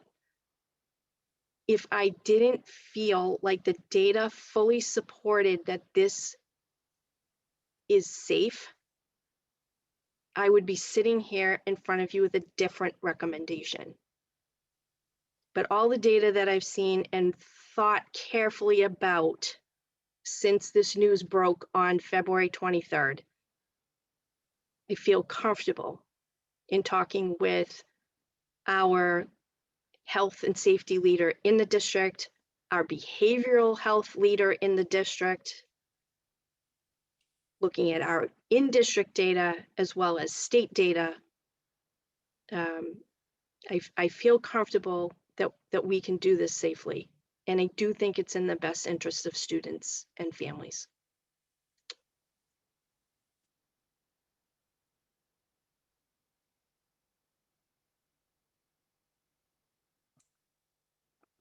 Committee members. Questions? Based on the presentation questions you have. Is there Moving- anyone that needs the slides to stay up? That actually might be helpful, Dr. Burnham. Okay. Mr. Leighton. Thank you. I had a few questions. One was going back to slide 5 about absences. One question I had was, there was a time earlier in the year where I was talking with the Turkey Hill school advisory, and we were talking about how there were a lot of absences and we were running low on subs. It was going to be close. If that scenario happened again, would we be shutting down and having to make up that day, or would we be able to do a remote learn day? No, so particularly under the mandate for K-5, if we were talking about the Turkey Hill or the primary, if we found ourselves in that situation, we would have to cancel the day and make it up in June because the remote days no longer count. I am looking for some clarification from the commissioner relative to remote snow days, because he did indicate earlier in the year that remote snow days would be allowable for this year only. So I don't know if he's changed his position on remote snow days, but I do believe that if we run into staffing challenges, we would likely have to cancel the day at that building and make up that day. Again, I can verify by putting a question in to the Department of Ed, but I suspect that that is what our circumstance would be. Thank you. Another question I had was, you had mentioned the lunch and using outdoors. Is the lunch going to need to require the outdoors, or is it just helpful to add to extra availability? So, you know, we had discussion really, honestly, as soon as this news dropped that last week in February. And we started thinking about, okay, we've got to bring kids back. How are we going to do that and keep them 6 feet apart? That was a challenge that we were wrestling with back in July. And brainstorming at the middle high school as an example, we knew that if we added both collaboration rooms and a classroom space off the library, we could accommodate seating for all the kids. The challenge becomes, particularly at the high school level, because teachers at the high school level they don't do duties. So essentially, it's the administrators that cover lunch duty during the high school lunches. So essentially, Mr. McGrath during the high school lunches would have to cover and supervise the cafeteria. the middle school collaboration room, the high school collaboration room, and a room off the library. So we've been talking about ways that we can, potentially address that, potentially bringing in or bringing back and posting some lunch monitor positions. I don't know how successful we'd be in actually filling those positions, but that's why Mr. Santry and Mr. McGrath felt that with a covered area, a tent outdoors with additional tables outdoors, it's one additional area to supervise in addition to the cafeteria. And that was much more doable. But in the event of inclement weather, we can provide indoor seating for lunch. And we'll just have to be creative about how we manage to supervise multiple locations and clean multiple locations between lunches. Thank you. That's it for now. Ms. Kelly. Dr. Brennan, has any thought been brought up about maintaining those half days on Thursday, May 13th and the 28th? Are we still going to have those as half days, or? So that's a really, really good question, and thanks for asking that. So it comes back to this mandate, right? And it comes back to meeting the state mandated structured learning time. So what we need to do is go back and analyze the structured learning hours that we have been able to execute up to this point, and then calculate how many additional structured learning hours we anticipate being able to execute for the remainder of the school year. And if we can meet the mandated hours without the online learning hours that were scheduled to be part of those release days for kids, the kids were supposed to go home and log on and do additional learning online at home in the afternoon so that our teachers could get together and have additional common planning prep time. If we don't meet the mandated hours for structured learning time, then I will have to come back to you with a recommendation that we have to change those early release days in May, those 2 days in May, back to full days. But we will be doing that analysis, and I can come back with a recommendation. Right now, all I can say is it's up in the air at the moment. If we can meet the hours, that's fine. I'm just not, I can't sit here with confidence and say, not a problem, we'll be able to meet the hours. We need to do that analysis. Thank you. Ms. Archambault? Yes, my questions have to do with lunch once again. In the older kids, I think this would probably be a little less of a problem, but in thinking about the younger kids, if they're picking up their lunch in the cafeteria and they're making their way to the music room where they have to have lunch, first off, that's difficult for young kids to maneuver without everything spilling. But beyond that, if that kind of thing is the case, what happens to the programs that are supposed to be going on in those classrooms?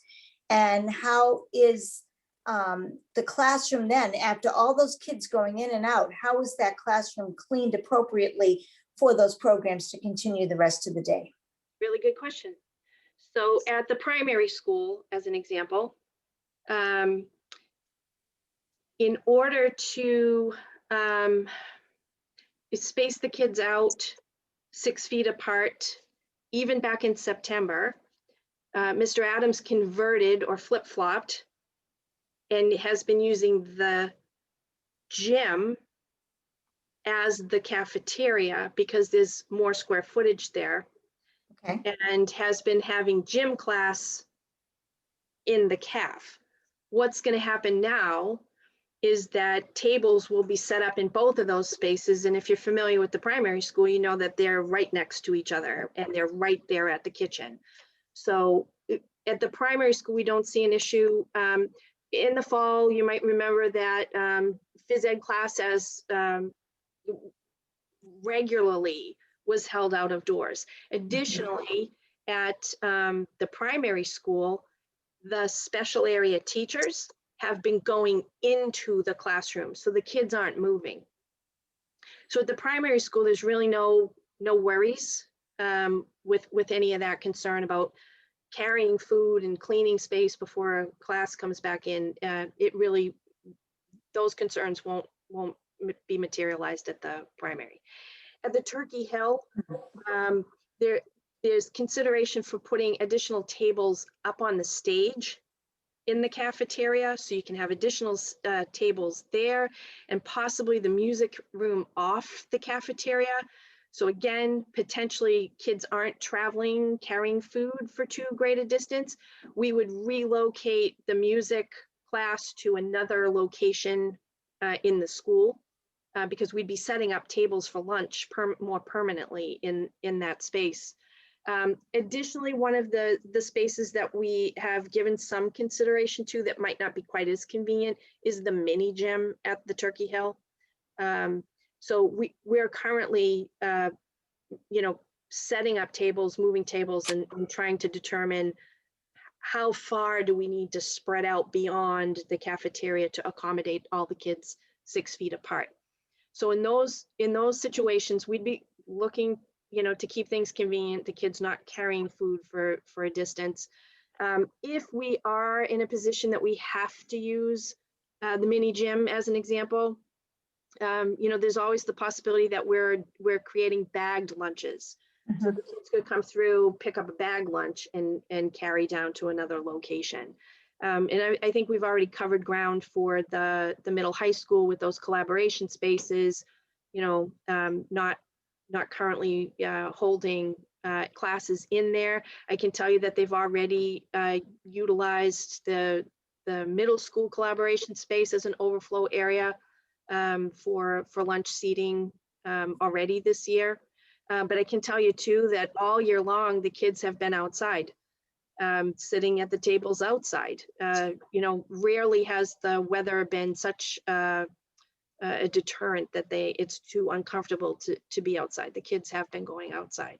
So again, there for convenience and proximity and supervision, ideally more so at the middle high school than at the other buildings, a covered area with additional tables and chairs right outside of the cafeteria would be the preferred model for providing additional seating. But again, the indoor spaces are available if the weather is really truly uncooperative. Thank you.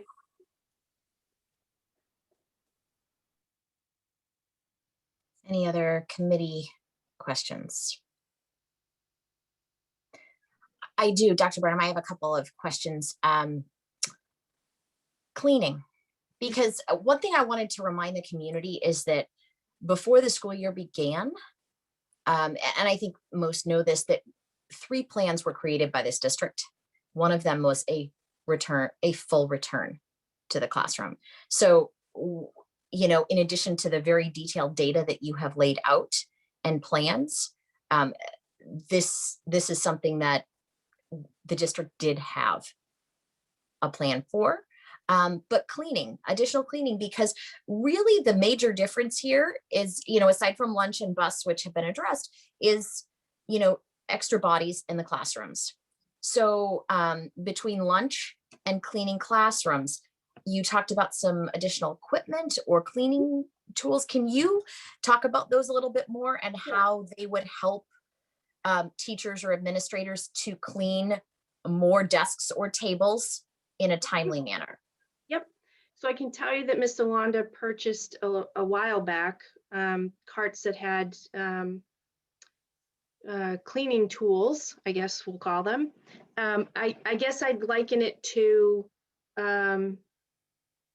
a microfiber cloth with a handle, but it's a little bit like a Swiffer where you can inject the fluid right into the microfiber cloth, and it's quick, it's easy. There's an extension pole where you can just move right along, cleaning the surfaces.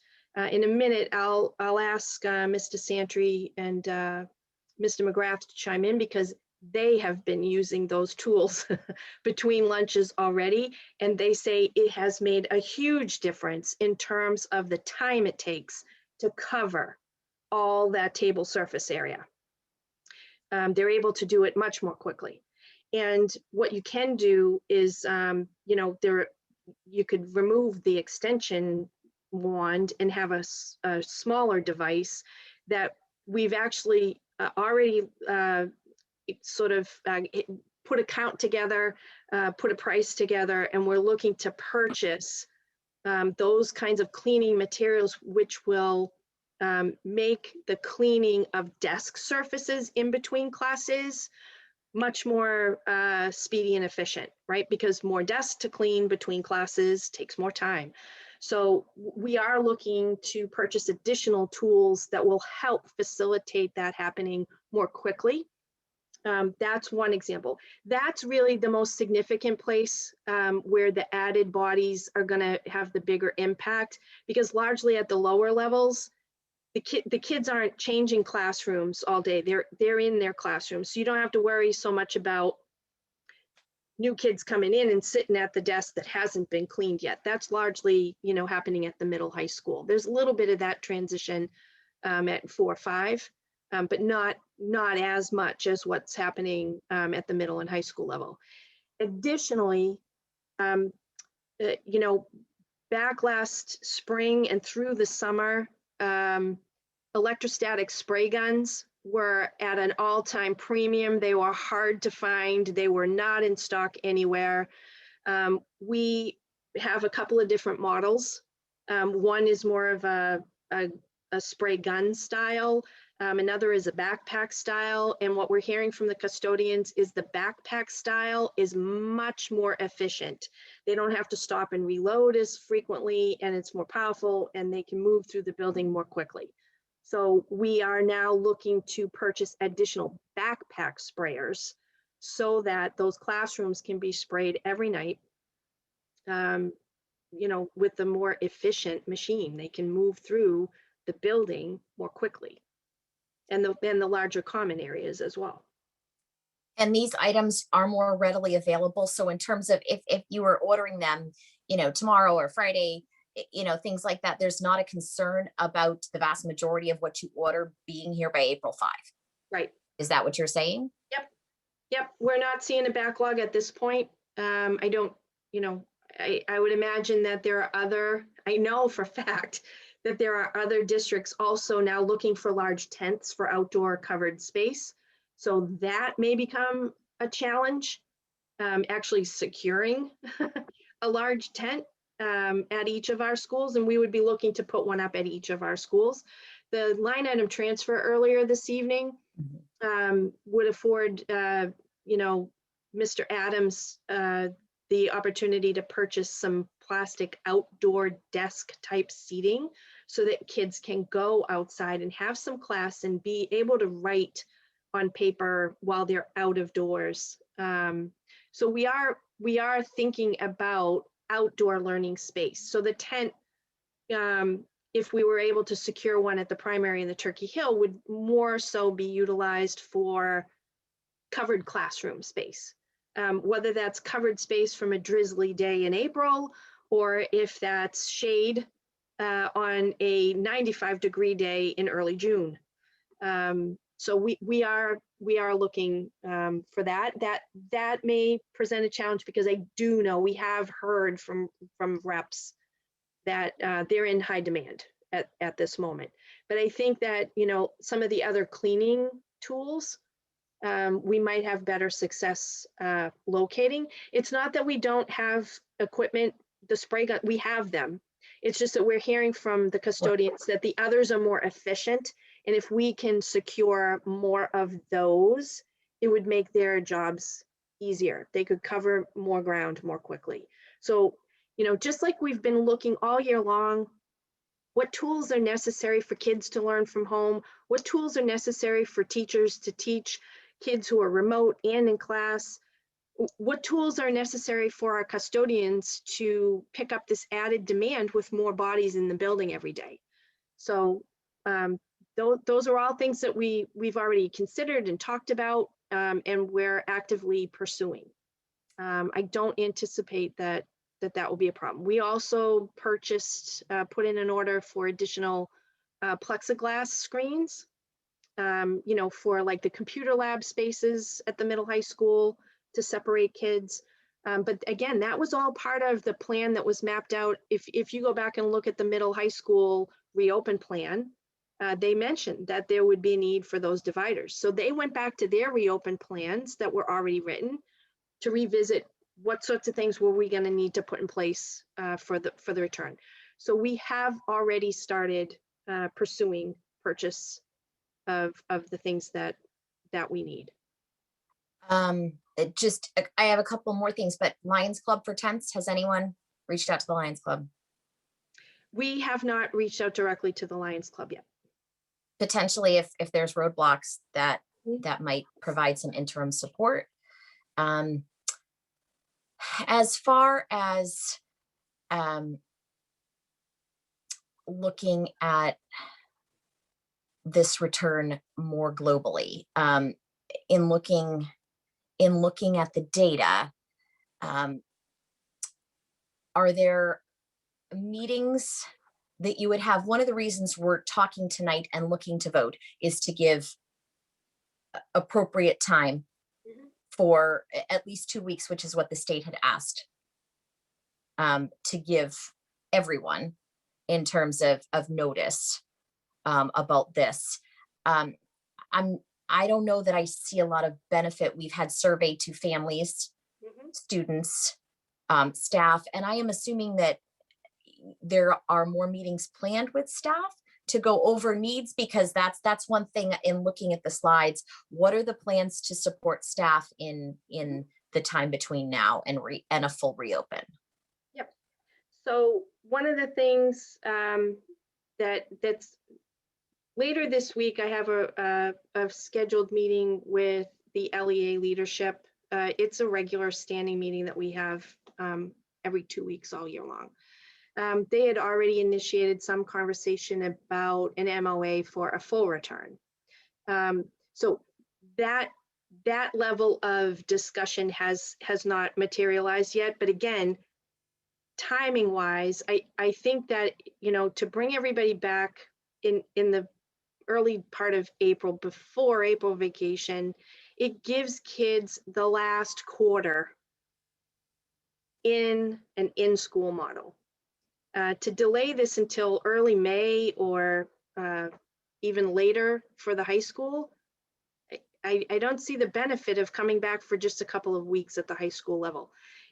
This way, everybody comes back and we have a full return for quarter 4 for everybody, except for those who opt out. So conversation definitely will be ongoing with the union leadership as to what the teachers' needs might be with this full return.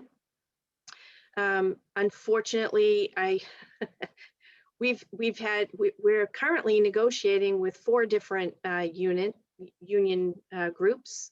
So the afternoon time is at an all-time premium right now for scheduled meetings. So I did not have a chance to give this presentation to the faculty prior to this evening. But I can certainly have drop-in sessions following this presentation to field any questions or concerns. I can tell you that, there were some faculty who emailed me directly and said that they were happy to see this recommendation, that they think that this is something that the kids need, and they agreed that this could be a really good way to close out the year. So I know that not all staff feel that way, and I can understand how some staff don't feel that way. But as I said in the presentation, I do think that with everything that we've examined, that it can be done safely. And I think it's the right thing to do in the best interests of the kids, for academics, for their engagement, for their mental as social emotional well-being. I do think it's the right thing to do. I have a hard time having one set of expectations for some of our staff and then a different set of expectations for other members of our staff. Fairness is an important thing to me. I see that as being somewhat unfair, especially when there's not any compelling evidence for that to be the situation that sets up. And I really don't want to see, resentment between members of our staff and faculty over having, different requirements in play. So I do think it's fair. I like I said, I will be happy to schedule some drop-ins. I periodically schedule drop-ins anyway throughout the year. We had drop-ins for updates on budget as we were going through the last several months. I know that the principals are scheduling or have already scheduled and held drop-ins for parents to get feedback about how the live streaming has gone over the last quarter, as well as fielding any of the questions that are coming up about this return in full. So the parents are going to have the opportunity for questions and answers and sharing of concerns. And but yeah, we'll definitely be doing that for staff as well. And you could provide an update at our next couple of meetings about that. Mm-hmm. Definitely. One thing I wanted to share personally was that today an email was sent to the school committee from a high school student, a very one of the most articulate things I've seen written by a high school student about this year, and all sort of the journey that she felt many high school students had been on this year. And it was powerful to hear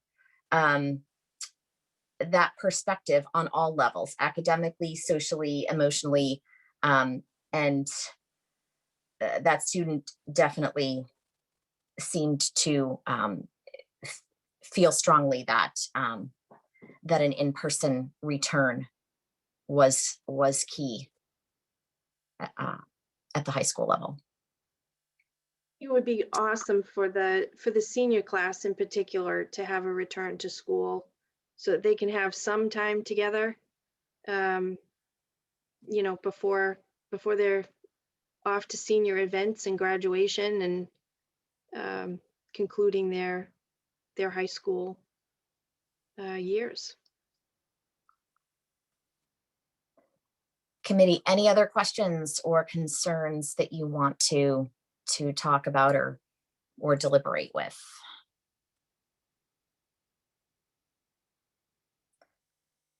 Does anyone want to put forward a motion in regard to a full return for pre-K through 12? And again, actually, I should say pre-K and 6 through 12. That's actually what this is for. K through 5 is coming through mandate. Mr. Leighton. Yes, I'd like to make a motion for pre-K and 6 through 12 for a full return on April 5th. Is there a second? Ms. Shapiro? Shapiro, and I second that motion. Dr. Burnham, I think we're ready for a roll call vote. Okay. Ms. Shapiro? Yes. Mrs. Kelly? Yes. Mr. Leighton? Yes. Mrs. Archambault? Yes. And Mrs. Bertrand? Yes. Thank you all.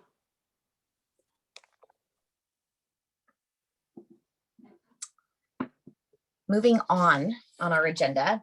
So we covered the personnel report prior to our budget hearing. We took those items out of order. So now we are right back in order to action items on old business, the 21-22 school calendar. So This was a draft calendar that we brought to you at the last meeting and just asked that you not vote to approve at that meeting so that it could be out in the public for a bit of time for input.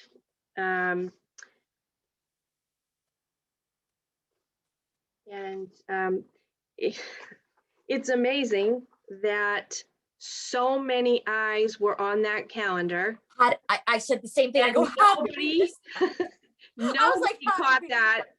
The February vacation week was not the right week until the parents were looking at it and planning school vacation for next year, that somebody said, that's the wrong week. I was mortified when I saw that. I went, so many eyes had been on that calendar and no one picked it up.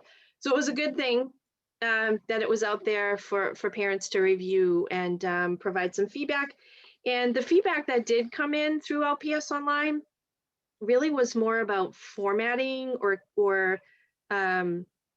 layout that might be a little bit more easily read. So as an example, other than the February vacation week catch, there was a request to change the dates that had been previously noted as 8/31 through 9/2 for the first days of school for grades 1 through 12, to change that to 8/31 first day, and then a separate notation for first day for pre-K and pre-K and K.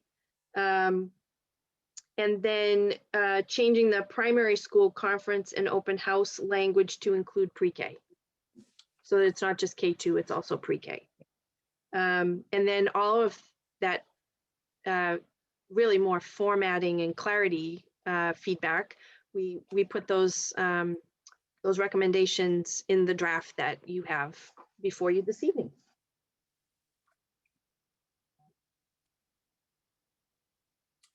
any committee, besides those catches and changes, anything else? Because it made me want to look at it 10 times again. Anybody else see anything else, anything jump out? No? Okay. Then I will entertain that motion with the changes. It's got a hand up. Ms. Archambault. This is Carol Ashambo. I would like to move that we accept the 2021-22 school year calendar as presented with the changes presented this evening. And is there a second? Ms. Shapiro. Sophie Shapiro, and I second that motion. Ready for roll call? We are. Ms. Shapiro, Yes. Mrs. Kelly, Yes. Mr. Leighton, Yes. Mrs. Archambault, Yes. and Mrs. Bertrand. Yes. Thank you. We'll get that posted on the district website, and we'll get that sent out to all parents so that they all have it. Next item on the agenda, second read of policy 5706, communicable diseases, and 5225, health education. Did we have any feedback on either of these policies since post? Okay. Typically, we waive the second reading as well, and at next meeting, we would read both of those in full. So I will entertain a motion to waive that second reading. Mr. Leighton. I'll make a motion to waive the second reading of policy 5225, health education, and 5706, communicable diseases. And a second, Ms. Kelly. This is Laura Kelly. I'll second that motion. Roll call vote. Hey, Ms. Shapiro, Yes. Mrs. Kelly, Yes. Mr. Leighton, Yes. Mrs. Archambault, Yes. and Mrs. Bertrand. Yes.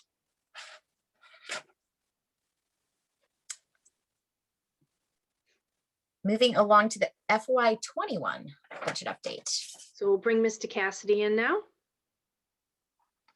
Good evening, everyone. Mike Cassidy, Business Manager. I just want to present the quarterly update for the FY21 budget. What you have in front of you is a line item by line item update as it stands as of March 12th, 2021. I've identified some line items that are in negative. Many of them have been resolved this evening with the line item transfers that were approved. There is one line item, Turkey Hill Elementary School regular substitutes was voted on at the last meeting. That transfer just hasn't happened up at Town Hall yet. So when I did a download, that was still in the negative, but that one has been taken care of. I believe there are two pending negative balances, one of at the primary school overtime account for our secretarial staff, which is $18.64 in the negative, which has not been addressed yet. And then the district journal supply account for $12.50. We'll keep an eye on those accounts. I don't anticipate them growing in negative, but we'll try to reconcile those next group of transfers once we determine the projected expenses for the rest of the year. So just a verbal update regarding any surplus funds that the district may have at the end of the year. We will be looking at shifting any funds into facilities and grounds. We are doing a number of purchases right now for the April full return. So a lot of our facility accounts will need to be readjusted as we're doing those purchases. Once again, I've said it a number of times, we're going to be doing a final end of the year PPE supply purchase for the start of the school year next year in September. We're in very good shape with supplies currently, but we need to let next year develop to see what type of additional equipment we may need to start that up. In addition, we'll be likely doing some final transfers for any final purchases. We may be shifting and doing some technology equipment at the end of the year, and shifting some salaries from our revolving accounts to the local budget if there are funds to do that. So all in all, we're in excellent shape. We are not going to go over the local budget at all. So that's the verbal update on the accounts and where we're going to be ending the school year. So the report, once again, is a report of progress. If the school committee has any questions, I'd be happy to answer them. Otherwise, just a vote to accept the report. Any questions from the committee? If not, I will take a motion to accept this report.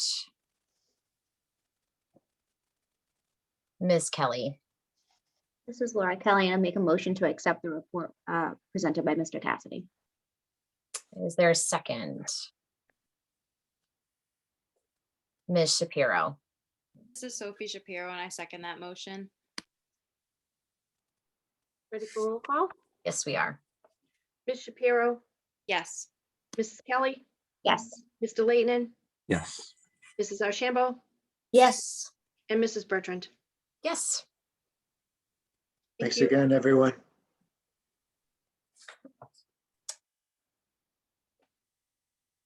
Next item on our agenda, an air quality update from Mr. Londa. So as you know, we have been every 6 weeks conducting air quality checks over at the Turkey Hill Elementary School. All of those checks have been coming back looking good throughout the building. In February, Mr. Londa actually conducted air quality checks throughout the district. So we thought it would be a good time to have him come in and give you an update and report on how our HVAC systems are operating. So I'll turn it over to Mr. Londa. And I believe Liz is going to share slides for you, Mr. Londa. Great. Thank you. So indoor air quality, otherwise referred to as IAQ, has been, something we've had a focus on for a fairly long time. I'm going to take you through the basis of this, and it comes currently from our school committee policy 3507, green healthy school cleaning and indoor air quality policy. We do have a requirement for an annual inspection of all classrooms, offices, and meeting spaces, and we collect data based on for the room temperature, the relative humidity, and the carbon dioxide level. And this helps us identify rooms that are having problems either meeting the comfort standards or that rooms that are experiencing any kind of ventilation problems. We use a handheld device like you see on this slide to be able to very quickly go in, get a count of how many students are in the room, and then get a measurement of those three things. We also, in that policy, we also we try to avoid bringing in non-standard chemicals. So the staff is told they are not to bring in pesticides, cleaning products, air fresheners, and any other chemical products unless they're cleared through the director of facilities. And that's so that we ensure we have a SDS sheet for the product. And so we have the staff using routinely use products that are already been cleared, and we know that we've got SDS sheets on them. We know what they're going to get used for the right purposes. For HVAC equipment, one of our checks is just to take a look and make sure that our vents, our exhaust vents, or our unit ventilators, that they're not blocked. There's not things sitting on them that might keep them from operating to full potential. We also keep an eye on plumbing repairs, and this is very important that the staff reports, hey, we have a problem under a sink. It might be in their classroom under the sink that's got a leak, and if we don't know about it, you could have water coming down, landing on wood surfaces. So we encourage everybody to report any kind of plumbing repairs that are needed, and we get right on those so that we don't have any issues with mold.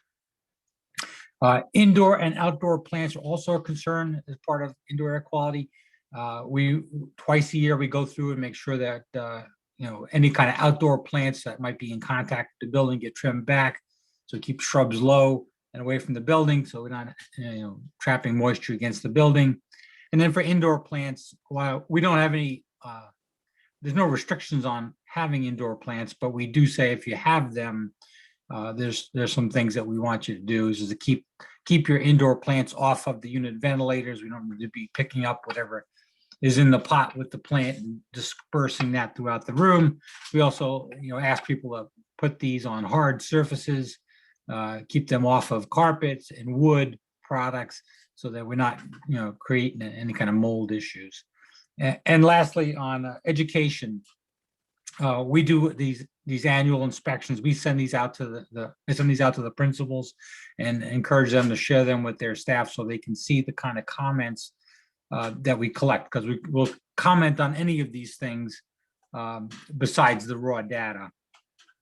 Okay, have the next slide, please. So we've obviously had to make adjustments for COVID, and these are all impacting indoor air quality. So we have, since the start of the school year, increased the runtime on all of our air handling equipment. Classroom HVACs are starting earlier than we've ever started them.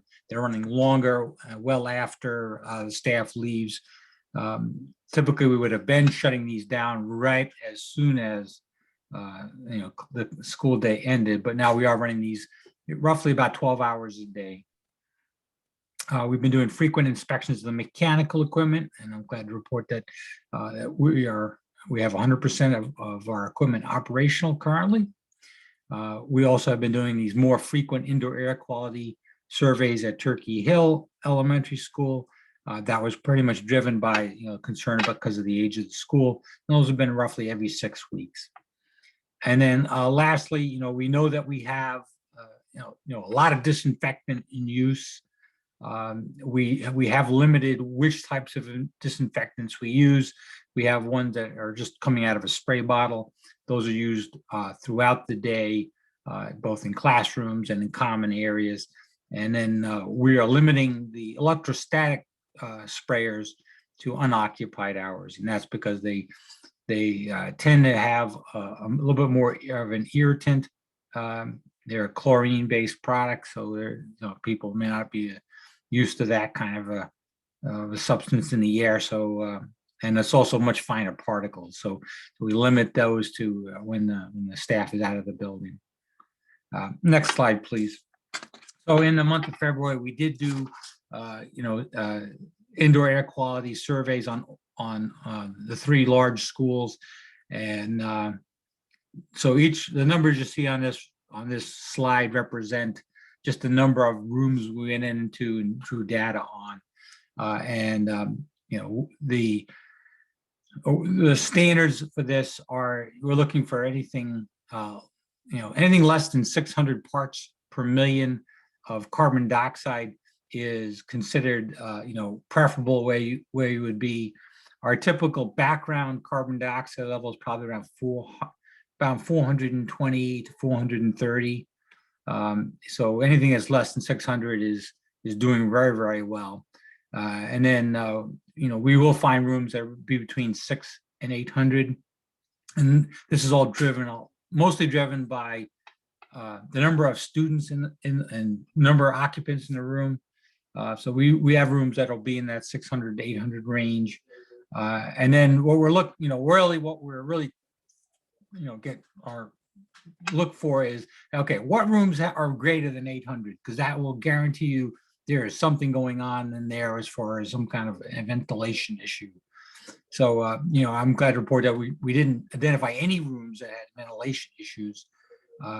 We know that as we get to further into the spring here, we'll have more windows open, so these numbers will probably be even better. Some buildings were doing we're ensuring that they had more windows open than not, but the typical weather when we were doing this was probably for the middle school, high school, and the elementary school were weather in the low 40s, which is what we prefer to do. We prefer to do these when there's people in the building and when we know that the heating system is cranking along, and preferably that windows are closed and we can then see what the impact of the ventilation system is. But with COVID, we know we've got more windows open, which drives lower numbers.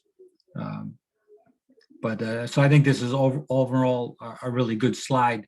Let me just comment very briefly on the patios. The patios we have some mechanical ventilation. So any classroom space, old classrooms, we are running ventilation for all of those occupied classrooms. And it's running pretty much the same schedule as the rest of the district. But we also have a lot of office space, where our staff is in. So the 5 that are in that acceptable range, those primarily were office spaces. Well, like I said, they have no mechanical ventilation. They have operable windows, and I'm sure that but there's a very low density of people in these spaces. It's 1 or 2 people, and at max. And so, I'm not really concerned about the patios except for the classrooms, and make sure that the ventilation systems are operational. Okay, and the last slide, please. So future steps. So just on the future steps, so we're going to be doing continued indoor air quality inspections at Turkey Hill. Our next one will be the week of April 5th. So probably midweek we'll get in, and midday we'll get in there and see how we're doing.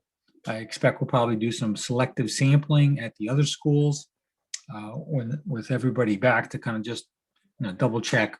It won't probably be the full blown inspection, but we'll do some sampling just to make sure that things are going the way we expect. The last item, so filter changes. So the schools that have unit ventilators, which is the primary school, has a small number, maybe about seven or eight unit ventilators, and Turkey Hill, which all the classrooms have unit ventilators. We've been doing filter changes 3 times a year. We'll do a filter change for those units in April, on the April break. But then this summer we'll come back in and we'll do 100% filter change during July, to prep for the new school year. So those are the future steps for indoor air quality. But I would just tell you that overall, this is the best that the district has been on this issue for a very long time.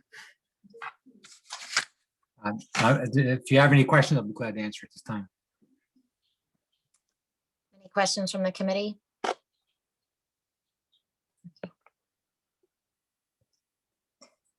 Mr. Lana, one quick question. Increased capacity in the buildings. No, you're feeling confident? So, the thing that when we add more people, we're going to probably push some of those numbers higher. There's, I think, lots of room to go higher and still be in the acceptable range.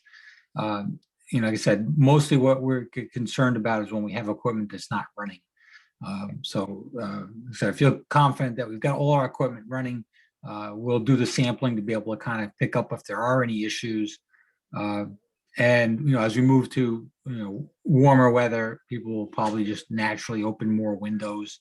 So I think we're in good shape. So we'll continue to monitor this, but I think we're in a really good position to ensure that we have good air quality in all the schools. Well, thank you. Much appreciated. Thank you, Mr. Londa. Okay, thank you. The Keystone Collaborative update, Dr. Burnham. Not too much to update. As you know, the Narragansett Regional School District was seeking to join the collaborative.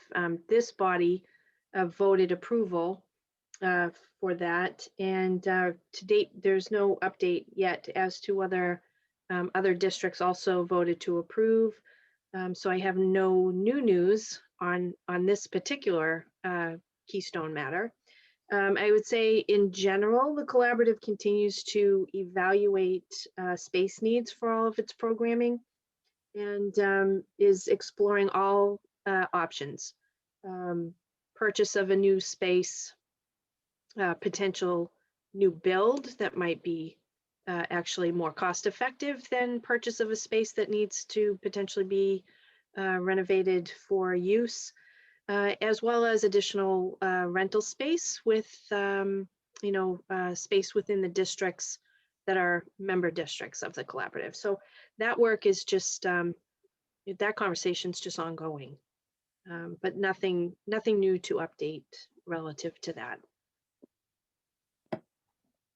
Thank you. That's all I have. We will now move on to public comment. Open to any topic that the school committee governs. Pulling up, seeing if I see any hands raised. I don't see any on the sidebar. I'll scroll across.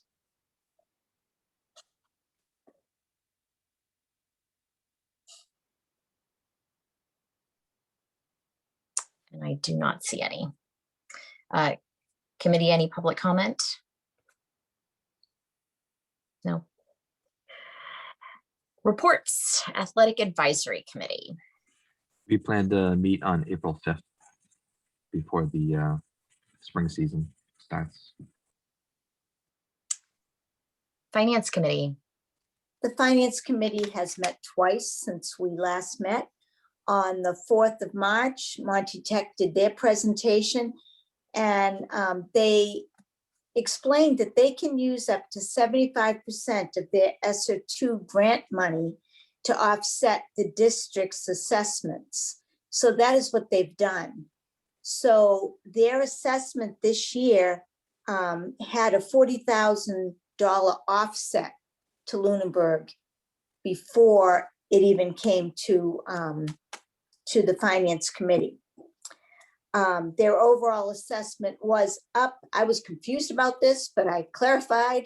A lot of numbers goes on at these meetings, you know. Their overall assessment to Lunenburg was up about $20,000, which was $13,000 less than what the town manager had expected. The DPW also had a budget presentation that evening. The town manager had an adjustment worksheet. She included that change to the Monty Tech budget, the change to the health insurance that had come in at 0.03% decrease. She talked about the health stabilization fund, and that even with funding that $369,000, there was a surplus of $308,000 in the current budget for next year. The warrant closes on the 15th of March. And they are looking forward to the discussion on the salary information on both the town and school side that they had requested. And that was the meeting on the 4th. On the 11th, Terry Birchfield announced that she is not going to continue as chair of the Finance Committee. And for anybody that has spent any amount of time with the Finance Committee, she has been so very, very helpful. So I wish to thank Terry for her very capable time at the helm of the Finance Committee. She will be very much missed. The budget presentations on the 11th were for the PAC, the public access cable, the sewer, and the administration, unclassified, and debt services. And the FY22 debt service shows a decrease due to the primary school and the public safety building. And it does sit below the debt limit in the policy. There were some discussions regarding IT security, but Mr. Malandrinos was there and he's quite comfortable with the current state of the security situation. There was some discussion of draft warrant articles. And at the next meeting, they will be meeting with Dr. Burnham and Mr. Cassidy to discuss the school department budget, other moneyed articles, the salary information that they had requested from the school department and the town side. And on the 25th of March is the public hearing on the town warrant. And that takes care of that. Thank you. Policy Subcommittee, We have not met. PTO. The PTO has not met since our last meeting, but we are meeting Monday, April 12th. School councils, primary. Primary school is doing wonderful. Pre-K just finished community helpers and transportation. They sent home some cutout leprechauns to do some home activities for the kids.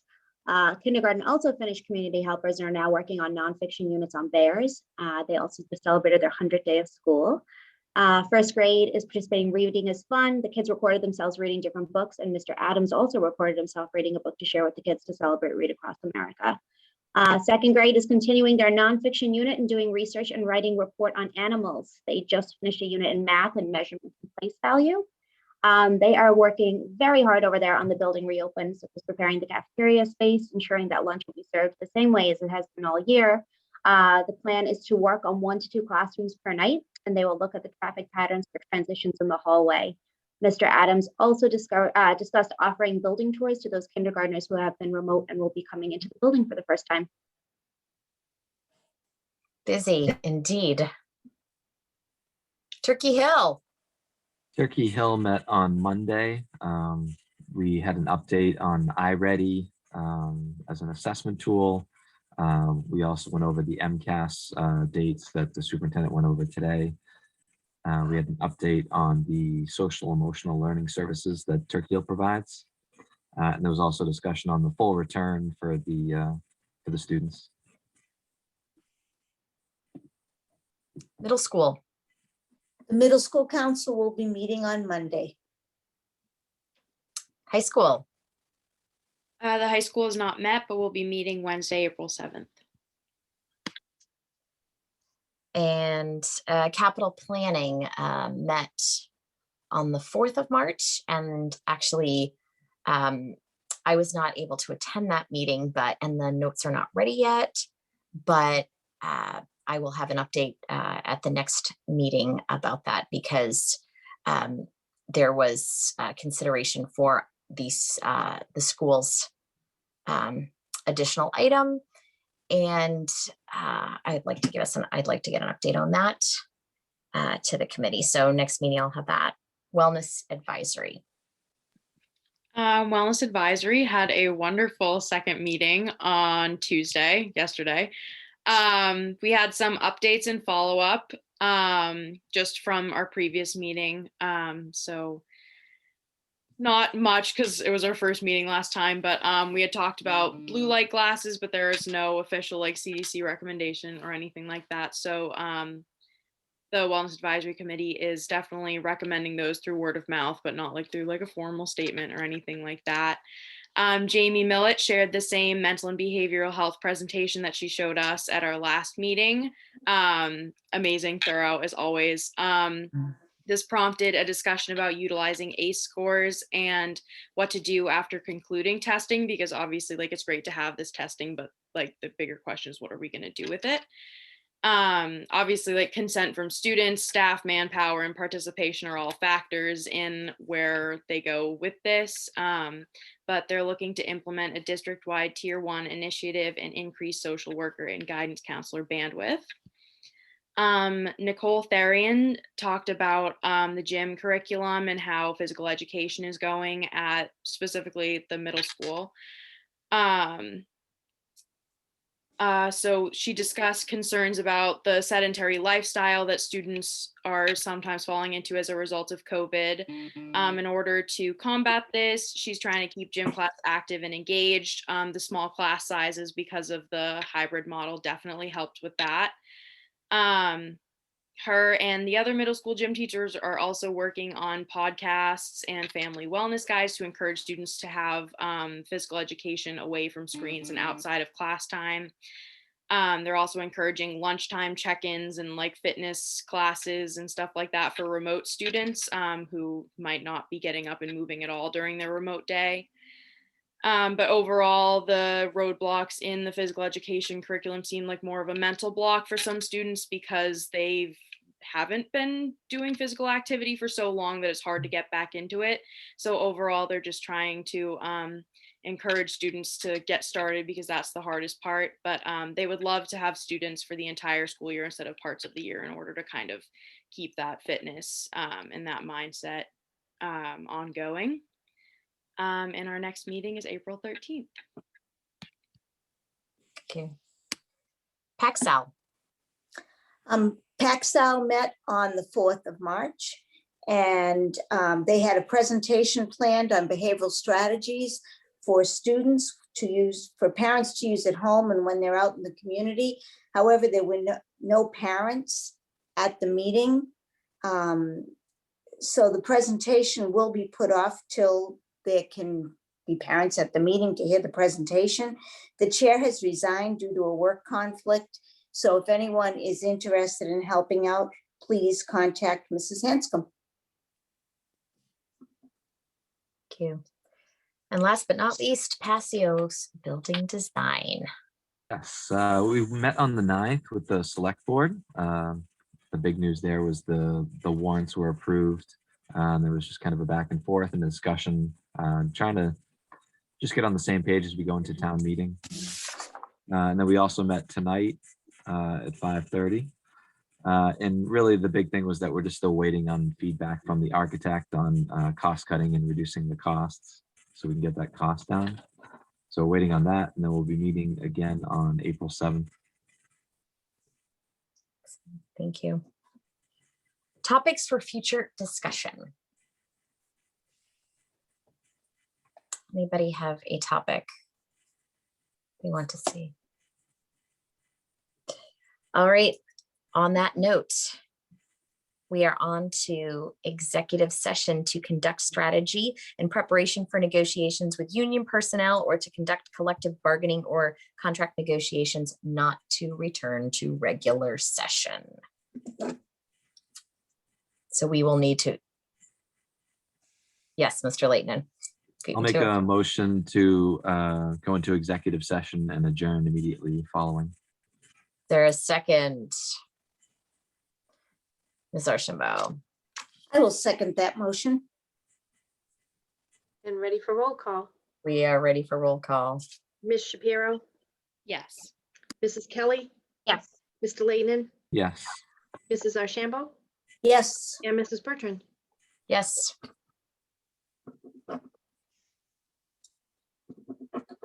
So we will be staying on, correct, Dr. Burnham? Correct. Okay.